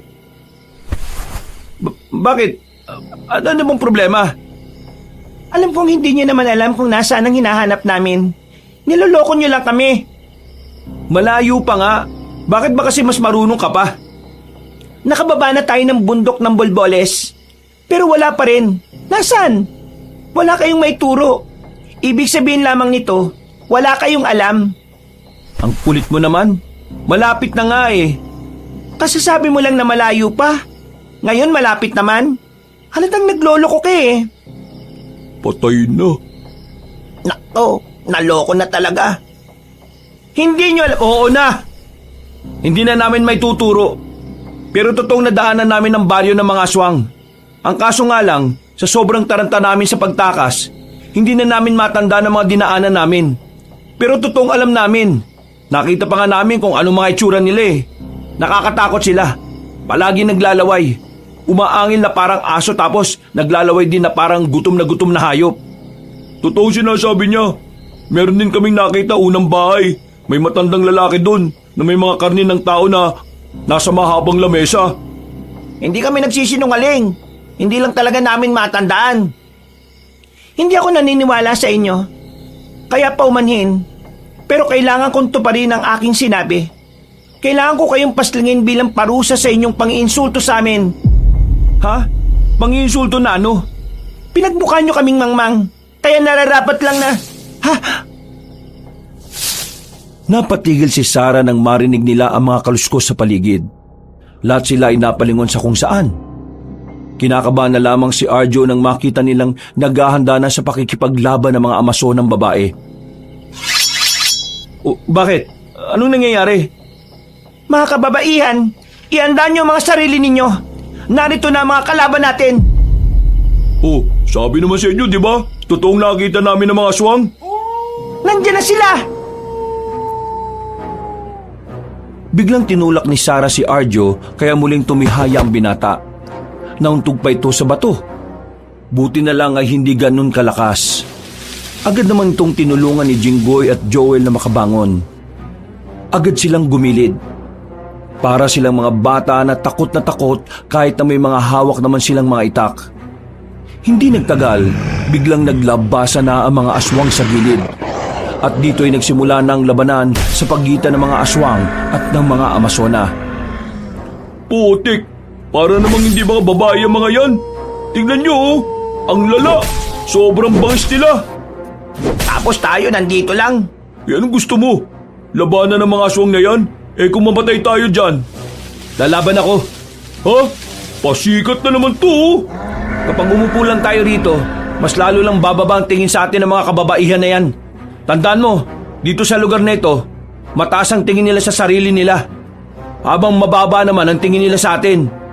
Kaya huwag tayong pumayag.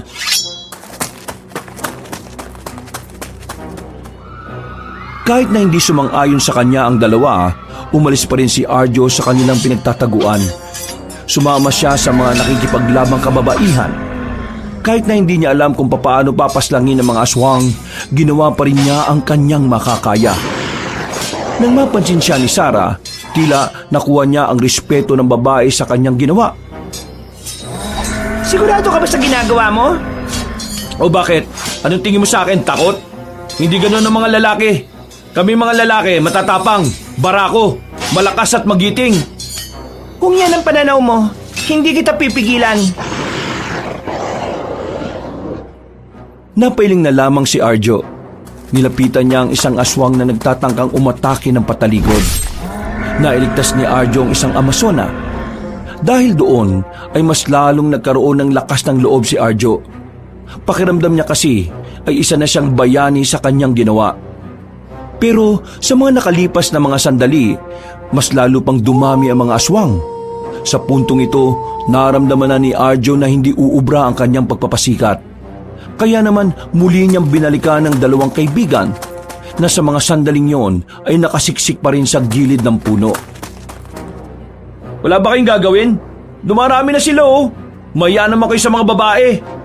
Ang yabang mo naman, porque may napatay ka ng isang aswang. Kaya na nila yung mga yan. Tingnan mo oh, parang hindi man lang sila nahihirapan eh. Sa likod natin! Agad na pinadapa ni Arjo ang dalawang binata. Munti ka na silang tamaan ng kalmot. Nang makabuelo naman si Arjo, agad niyang pinatamaan ang aswang na yon. Nasugatan niyang nilalang sa braso kaya dumistansya ito. Agad din naman bumangon si Joel at Jinggoy. Mamamatay kayo kung hindi nyo poprotekta ng sarili ninyo. Hindi tayo pwedeng umasa sa mga babaeng yan, no? Wala silang pakialam sa mga lalaki. Sa mga sumunod na sandali, meron na ring umaaligid sa kanilang aswang. Kaya walang nagawa si Joel at Jinggoy kundi sumabay na lamang kay Arjo. Kailangan nilang palagaan ng mga yon dahil kung hindi, sila ang mauunang mawala. Ano ba? Gamitin nyo yung hawak nyong itak. Hindi yan design. Pakita nyo sa mga babaeng yan na hindi natin sila kailangan. Oo nga, tama si Arjo. Kailangan natin maging matatag dahil sa mga lalaki tayo. Ha? Oy, sige. Sabi nyo eh. O ano, tara na. Atake!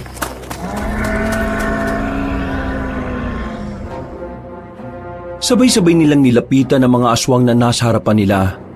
Bara-bara nilang winasiwas gamit ang kanilang mga itak. Hindi magawang makatake ng aswang dahil puro ilag lang ang ginagawa ng mga yon. Dahil sa taktika ng tatlo, napalayo nila ang mga aswang na kumakalaban sa kanila. Nakalapit na rin sila kina Sarah. Ano, nakita niyo ba kung paano kami lumaban? Wala ko nakita. Hindi nyo lang matanggap na may kwenta ang mga lalaki sa ganitong sitwasyon. Huwag kayong mag-alala ng mga kababaihan. Nandito ang tatlong kalalakihan para kayo ay iligtas. Uy, ano sasabi mo? Mga kasama, unti-unti na silang umatras. Isa lamang ang ibig sabihin nito. Nagwagi tayo ngayong gabi. Nagsigawan ng mga Amazona. Hindi nagtagal, natigil na rin ang kaguluhan. Wala na ang mga aswang. Sila na lamang ang natira sa gitna ng kagubatan. O ano, alam nyo na ngayong totoong sinasabi namin. Pero hindi nyo pa rin naituro kung nasaan ang kanilang lungga. Hindi ba halata? Malapit na yun dito. Nandito na rin sila. Kailangan ko ng eksaktong lokasyon. Sarah naman, alam kong hindi naman tayo close. Pero kailangan ko talaga ng gagamot sa nanay ko. Isang araw na ako nawawala dun. Nag-aalala na ako na baka kung ano nang nangyari sa kanya. Wala siyang kasama sa amin. Sige na, gumutin mo ng nanay ko. Hindi ako maaaring umalis sa aming baryo. Kahit na kailan, hindi ako nagpupunta sa pasyente. Ang pasyente ang nagpupunta sa akin. Matanda na nga ang nanay ko. Hindi na niya kaya maglakad eh. May sakit pa siya. Paano ko siya dadalhin dito? Kung may pakpak lang ako, di sana binitbit ko na siya. Isipin mo kung kasama namin siya ngayon. Paano kami tatakbo? Kung nandiyadyang hinahabol kami ng mga aswang. Isa lang ang ibig sabihin nun. Hindi ako dapat gumamot sa kanya. Ha? Seryoso ka ba talaga? Pinuntahan ka namin dito kahit na nalagay ang buhay namin sa panganib. Tapos ngayon, sasabihin mo sa akin na hindi ka ang dapat na gumamot sa kanya? Wala na ba talaga kayong konsiderasyon? Ang problema kasi sa inyo, puro lang kayo lakas eh. Puro lang kayo puwersa. Oo, matatapang kayo. Matitigas kayo. Matataas ang tingin nyo sa sarili ninyo. Pero alam nyo kung anong wala sa inyo? Puso. Wala kayo nun. Magdahan-dahan ka sa pananalita mo dahil baka magsisi ka sa uli. O bakit? Pupugutan mo ako ng ulo? Kaming tatlo? Sige, wala na akong pakialam. Pugutan mo kami. Total, masyado namang makapangyarihan yata ang batas ninyo eh. Gusto ko lang naman tulungan mo ko. Kasi ako, naging masama akong anak. Ito na lang yung tanging paraan para makabawi ako sa kanya. Para mas makasama ko pa siya ng mas matagal. Tapos, ipagkakait mo pa rin? Kahit ginagawa naman namin lahat ng sinasabi ninyo? Sarah, pasensya ka na ah. Pero wala na kasi talaga kaming ibang malalapitan eh. Ang layo ng ospital sa amin, wala rin masakyan. Hindi rin naman mayaman si Arjo para mag-arkela.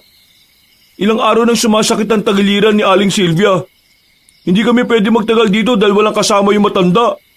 Sana naman, kahit ngayon lang maging malambot naman ang puso mo. Hindi nyo naintindihan.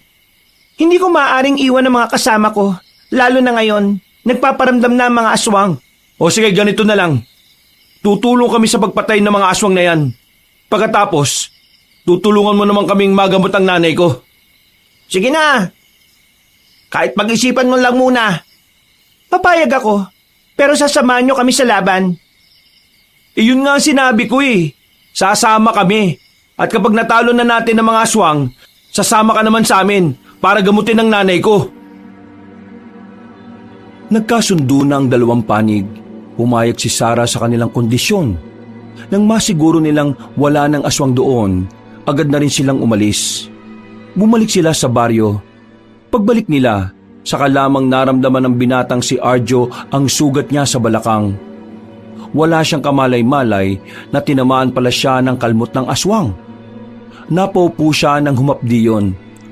Napansin naman agad siya ng dalawang kaibigan kaya agad itong lumapit sa kanya. O pre, ano nangyari? May tama ka ba? Oo, ngayon ko lang din naramdaman. Kanina akala ko ayos lang ako eh. May sugat na pala ako. Patingin nga. Lintik na yan pre. Lalim niya na. Oo nga eh. Hindi ko alam kung bakit hindi ko naramdaman kanina. Namanhid yata ako eh. Sandali lang. Kakausapin ko yung babae. Wag na. Anong wag na? Tingnan mo nangyari sa'yo oh.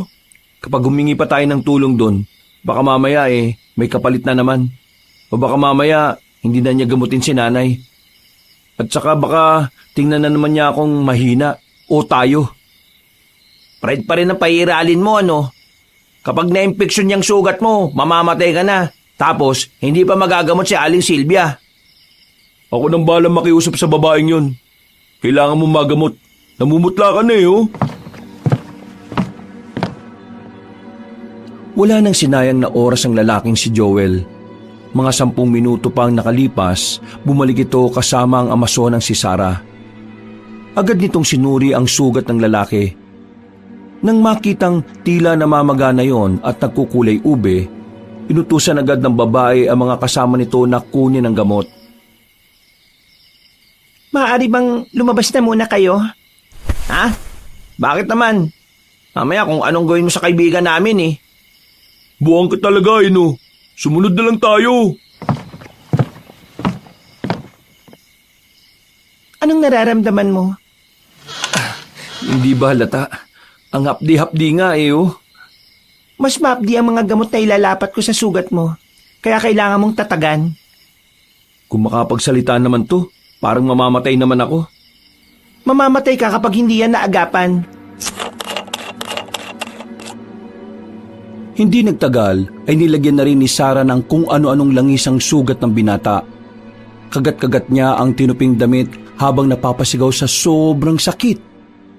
Pakiramdam niya ay sinusunog ang kanyang balat. Mainit, sobrang kirot na parabang hinihiwalay ang kanyang kaluluwa sa kanyang pagkatao. Pero 5 minuto ang lumipas, unti-unti na ring nawala ang kirot. Umimpis na rin ang pamamaga. Gumaan na rin ang kanyang pakiramdam. Noong mga sandaling yon ay pawis na pawis siya. Hingal na hingal at malalim na paghinga na lamang ang nagawa. Triple ang dumi ng laway ng aswang kaysa sa laway ng isang hayop. Kaya karamihan sa mga nakakagat nila ay tiyakang kamatayan kung ito ay may impeksyon. Mabuti na lamang ay naagapan. Maraming salamat, Sarah. Mabuti ka naman palang tao eh. Ginawa ko lang ang nararapat. Bilang kasapi na rin kayo ng puwersa laban sa mga aswang.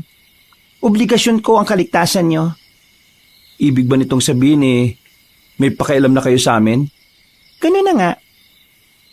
Tanong ko lang naman to ha, pero bahala ka kung sasagutin mo. Bakit ba puro babae lang kayo rito? Dahil ba galit kayo sa mga lalaki? Ang dahilan kung bakit puro kababaihan lamang ang narito ay dahil namatay na ang lahat ng kalalakihan.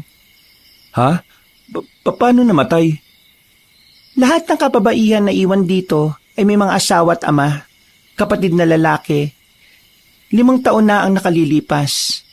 Nagkaroon ng isang malawakang pag-atake ang mga mandirigma para tugisin ang mga aswang. Lahat ng lalaki ay sumama. Ngunit sa kasamaang palad, wala ni isa sa kanila ang nakabalik. Kaya naman, lahat ng kababaihan na naiwan sa aming baryo ay nagkaroon ng pagkakaisa. Nagsanay kaming lahat upang balang araw ay magapi namin ang mga salot na nilalang. Akala ko naman kasi ayaw nyo sa mga lalaki kaya puro lang kayo kababaihan. Nasabi mo ipapagamot mo ang iyong ina. Totoo bang sinasabi mong yon? Oo, totoo yun. Hanggang ngayon ba, hindi ka pa rin naniniwala sa akin? Nais ko lang naman makasiguro dahil hindi ka mukhang katiwa-tiwala. Oo na. Hindi na ako katiwa-tiwala. Basta, sinasabi ko lang sa'yo, totoo ang sinasabi ko. Gusto kong magamot na ang nanay ko. Siya na lang ang meron ako sa mundong ito. Kapag nawala pa siya, wala nang saysay ang buhay kong ito. Tutupad ako sa usapan, ngunit kailangan na muna nating gapiin ng mga aswang. Kailangan maipanalo natin ang laban. Sapagkat kung hindi, maaring maghari ang mga aswang sa mga baryo. Maghahari ang hari ng mga aswang na si Zaldi. Zaldi? Yun ang pangalan ng hari ng mga aswang? Oo, siya ang pinuno ng mga aswang na siyang pumaslang sa mga kalalakihan dito sa aming baryo. Malakas bang isang yan?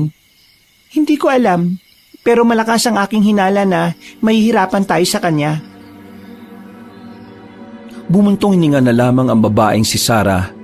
Sa puntong ito ay napansin na ni Arjo ang kakaibang ganda ng dalaga. Para sa kanya, bibihira lang ang ganda na parang natural lamang. Walang kahit na anong kolorete. Matapos ang kanilang pag-uusap ay lumabas na rin si Sarah. Sinubukan namang tumayo ni Arjo. Masakit-sakit pa rin naman ang kanyang sugat, pero mas magaan na ang kanyang pakiramdam kumpara nung una. Oh, anong ginawa niya sa'yo, pare? May nangyari ba sa inyo? Ha? Ano bang pinagtatatanong nyo? Buwang na ba kayo? Walang nangyari, no? Ginamot niya lang ako. Ngayon, maayos na pakiramdam ko. Buti naman at ayos ka na. Akala ko mamamatay ka na eh. Sayang. Anong sayang? Gusto mong mamatay ako? Sayang kasi walang nangyari. Maya-maya pa, naganda na rin sila sa kanilang pagtulog. Kakahiga lang ng dalawa ay humihilik na kaagad ng mga yon. Pero si Arjo, hindi niya magawang makatulog. Iniisip pa rin niya si Aling Sylvia. Ngayong malayo siya sa ina, labi siyang nag-aalala para sa kalusugan nito. Iniisip niya palang na dumadaing sa sobrang sakit ang kanyang ina habang nag-iisa, hindi na niya maiwasang hindi malungkot. Kinabukasan ng umaga, maaga silang umalis ng baryo ng mga kababaihan. Maglalakbay na sila para hanapin ang baryo ng mga aswang. Kahit na hindi pa lubusang naghihilom ang sugat ni Arjo, hindi siya nagdadalawang isip na sumama sa lakad na yon. Mga dakong 9:00 na ng umaga, tumigil sila sa paglalakad. Pababa na kasi sila ng bundok ng Bolboles nung mga sandaling yon. At mula sa kanilang kinalalagyan, meron silang natatanaw na isang baryo. Sarah, sigurado ko na yun ang hinahanap natin. Oo nga, yun na yung baryo ng mga aswang. Naku, mag-uumpisa na ang patayan. Mga kasama ko, ihandaan niyo na ang inyong mga sarili. Tayo ay mapapalaban ngayong umaga. Madali na lang natin sila mapapatay. Maliwanag naman eh.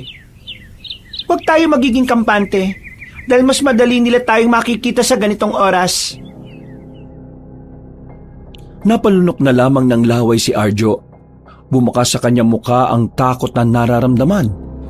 Kahit na kasi meron na siyang daladalang lakas ng loob, hindi pa rin naman niya may kakaila na nababahala siya para sa kanilang kaligtasan. Ilang minuto lang ang nagdaan, nakalapit na sila sa baryo ng mga aswang. Pero nagtataka sila kung bakit parang tahimik sa lugar na yon. Sumenya si Sarah. Binunot na ng mga babae ang kanilang mga mahabang sandata. Pre, mukhang nakaalis na yata sila rito eh. Sarah, hindi kami nagkakamali. Dito nga yung baryo ng mga aswang. Naniniwala ako, nararamdaman ko, naiwan pa ang mga amoy nila rito. Mga kasama, pasukin natin ang loob!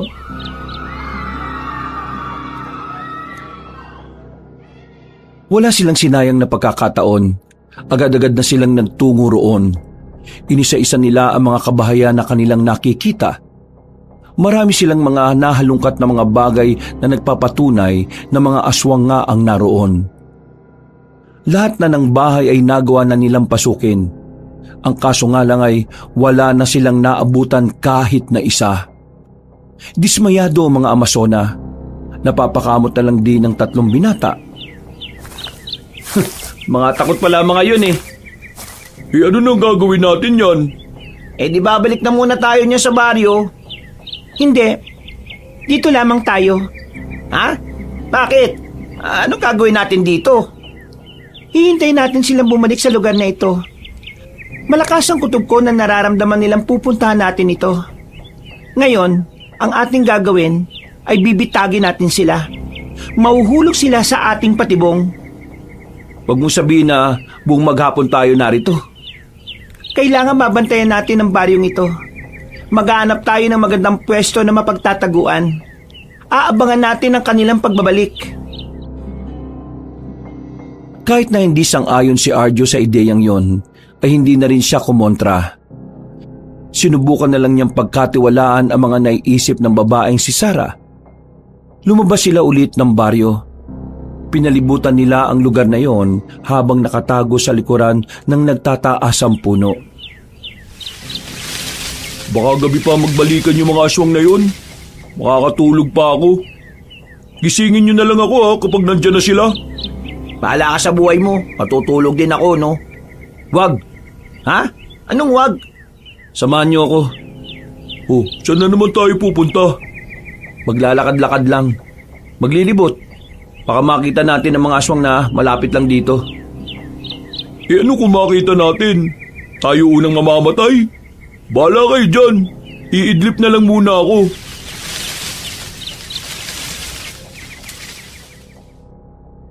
Humiga na ang lalaking si Joel sa inilatag nitong sako sa lupa. Hindi na rin yon pinilit pa ni Arjo, kaya naman mag-isa na lang siyang tumayo. Desperado na siyang matapos ang laban na yon dahil gusto na niyang magamot ang kanyang ina. Oh, saan ka na naman pupunta? Maglilibot ako mag-isa. Babalik ako kagad kapag meron ako nakitang kahinahinala. Para naman tong sira, oh. Sige na nga, nasamahan na kita. Dalawa silang tumayo at umalis pansamantala. Hindi naman sila pinigilan ng mga babae. Nakatingin lang din sa kanila si Sarah. Sa kanilang paglalakad ay hindi na nila namalaya na unti-unti na pala silang napapalayo. Pero dahil din sa paggagala nila, natuklasan nila ang isa pang kuta na parang ginagawa pa lang. Kailangan na natin itong ipaalam sa kanila. Bumalik na muna tayo. Kaso pre, tingnan mo, oh. Nang tumingin sila sa kanilang likuran, nakita nilang may 4 na nakatayo at nakatingin sa kanila ng masama. Nanlilisik at namumula ang mga mata. Tatakbo pa sana sila pero bigla silang nadakma ng mga yon. Sa higpit ng pagkakahawak sa kanila ay hindi na nila nagawa pang makapalag. Kinaladkad na sila ng mga yon at dinala sa kuta ng mga aswang. Ipinasok sila sa kulungan na yari sa makakapal na kahoy. Wala pang 1 oras silang nakakulong doon ay biglang lumapit ang isang matandang lalaki. Panot ang ulo nito. Kaya naman alam na agad ni Arjo na ang matandang yon ay walang iba kundi ang pinuno ng mga aswang na si Zaldi. 2 tao ang nahuli ng mga magigiting na aswang. Hindi na masama. Meron na rin panghapunan at pang-umagahang kinabukasan. Sino ka? Bakit kung makapagsalita ka gagawin mo kaming karne sa kusina nyo? Ako si Zaldi, ang aswang na may pinakamagandang muka. Ha? Saan banda? Saan yung magandang mukha dyan, ha?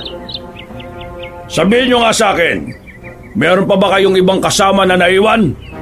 Kukunin namin sila kung gusto nyo para magkasama-sama na kayo. Basta ituturo nyo lang sa akin kung nasaan sila.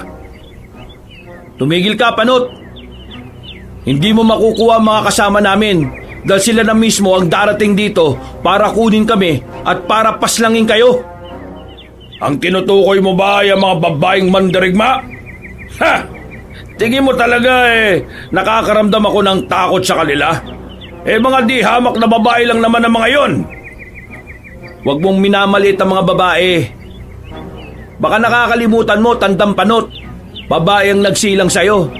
Babae ang nagpalaki sa'yo. At ngayon, babae rin ang papas lang sa'yo. Nakakatawa nga naman ang taong kagaya mo. Kalalaki mong tao, umaasa ka sa babae. Kadiri ka. Pero ayos lang naman yan. Kasi mamayang gabi, gagawin na kitang sisig. At ang kasama mo naman ay gagawin kong bopis. Yari kayo kapag nakarating na sila rito. Hindi nila mahahanap ang lugar na ito. Magaling magtago ang mga aswang. Baka hindi nyo alam.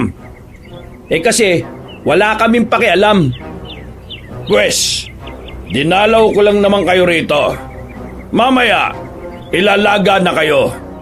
Nakikita nyo ang malalaking kawa na yon? Doon kayo lulutuin. At nakikita nyo ang mga aswang na yan? Yang lahat ang magsasalo-salo sa katawan ninyo. Tumawa ng malakas sa matandang aswang. Hindi na nakapagsalita ang dalawang lalaki. Pinagarian na rin kasi sila ng takot ng mga oras na yon. Iniwan sila ng matandang aswang. Nagsimula na silang mabahala dahil alam nilang hindi malabong gawin nga silang ulam ng mga aswang. Lumipas pa ang ilang oras, mas lalong nadagdagan ang pangamba ng dalawang lalaki. Kahit tangkay nilang tumakas, wala rin naman silang malalabasan. Masyado matibay ang kandadong nakalagay sa pintuan ng kulungan. Bukod pa rito, meron ding dalawang aswang na nakabantay. Hindi nagtagal, sumapit na nga ang kinagabihan.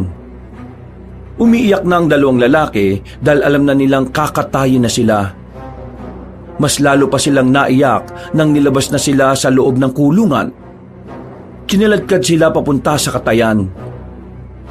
Akmang ilalagay na sana sila sa mahabang tantara ng karne nang biglang dumating ang mga mandirigmang babae. Nawindang ang mga aswang. Nabuhayan naman ng loob si Arjo at Jinggoy. Buong akala kasi nila ay makakaharap na nila si San Pedro.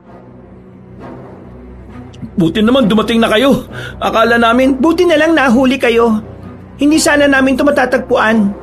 Mga kasama, simulan na natin ang paniningil sa mga aswang na ito. Nagsigawan ng mga kababaihan. Nagbunutan na ng mga sandata. Samantalang ang dalawa, mas pinili na lang muna nilang magtago. Wala silang hawak na sandata kaya batid nilang wala rin naman silang magagawa. Asan ba si Joel? Bakit hindi ko makita? Nako, baka naunang namatay na. Makalipas lang ang ilang minuto, napansin ng dalawang lalaki na kumukonti na ang mga aswang. Kakaiba ang husay ng mga kababaihan. Nang makita nilang kaharap na ni Sarah ang matandang si Zaldi, lumapit pa sila roon para mas mapanood ng malapitan. Pre, kay Sarah ako, pustahan. buwang ka pala. Alangan naman pumusta ako sa matandang panot na yan. Ganito na lang. Kapag nanalo, manahimik ka na nga. Magsisimula na sila Umatake ang matandang aswang sa babaeng mandirigma. Dahil sa kakaibang bilis ng matanda, tinamaan nito si Sarah sa braso. Pero tila hindi man lang tinabla ng babae. Parang hindi yun nasaktan. Kahit pa nasundan ng mga galos nito sa katawan. Pagbabayaran mo ang ginawa mo sa mga pamilya namin. Wala akong utang, kaya wala akong babayaran. Sabay na lumusob ang dalawa. Paghagupit ni Sarah ng kanyang espada ay tinamaan agad nito ang matandang aswang sa mukha. Napatras ito. Pero hindi pa rin ito nagpatinag. Dali-dali itong lumapit sa dalaga at muling umatake. Pero sa kasamaang palad, alam na ni Sarah ang kilos ng pinunong aswang. Kaya muling tinamaan ni Sarah ang matanda na naging dahilan para yun mapahiga. Akmang papaslangin na ni Sarah si Saldi nang biglang, Hindi ko sila pinaslang! Nakakulong lang silang lahat! Maniwala ka! Buhay pa silang lahat! Anong sinabi mo? Hindi namin pinaslang o kinain ng mga kalalakihan na lumusob sa amin. Kinulong lang namin sila. Ginamit namin sila sa pagpaparami naming mga aswang. Inanakan lang nila ang mga babaeng aswang para dumami kami. Hanggang ngayon ay buhay pa sila. Hindi pa sila patay. Hindi totoong napaslang ko sila dahil hindi totoong malakas ako.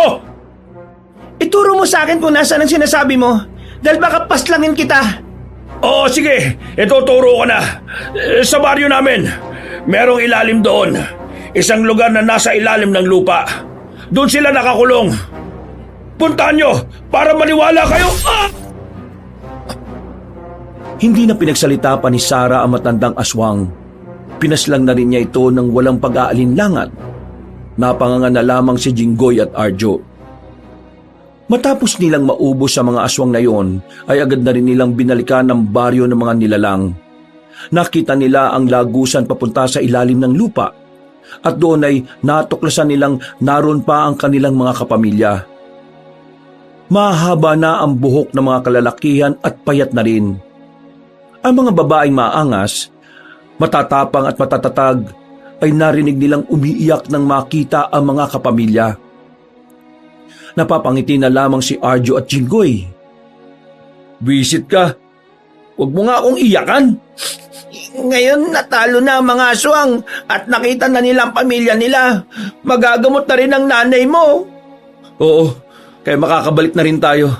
Teka, nasaan pala si Joel? Speaking of the demonyo, ayan na oh. Uy, anong nangyari? Bakit naman hindi niyo ako ginising? Natalo na namin ng mga aswang. Hoy, wala tayong inambag ha. Nanood lang tayo. Natigil lang ang kanilang usapan nang lumapit na sa kanila si Sarah. Maraming salamat sa pagsama niyo sa laban na ito. Kagaya ng naipangako ko. Sa oras na matalo natin ng mga aswang, gagamutin ko ang iyong ina. Maraming salamat. Ikaw na lang kasi talaga ang pag-asa ko eh. Napangiti na lamang si Arjo. Kinabukasan nga rin, kaagad na rin silang naglakbay pabalik sa kanilang baryo. Hapon na silang nakarating. Inabutan nila si Mang Ping na siyang nag-aasikaso sa matandang babae na si Sylvia. Dahil sa taglay na kausayan ni Sarah sa panggagamot, 2 araw lang ang nakalipas ay gumaling na rin kagad si Aling Sylvia. Nalaman nilang meron lang palang maliit na bukol sa tagiliran na matanda. Nagad din namang umimpis matapos nitong makainom ng gamot. Samantala, nagkabati na rin ang mag-ina. Pinatawad na siya ng kanyang nanay Sylvia. Si Arjo naman ay nangakong iiwan na ang pagnanakaw na ginagawa nila. Ganon din naman ang 2 lalaki na si Joel at Jinggoy. Si Sarah naman, napadalas na rin ang pagdalaw sa kanilang baryo dahil sa dami ng taong nakakasakit. Kaya kalaunan, tuluyan ang kinilala ng mga residente ang mga mandirigmang babae sa kanilang probinsya.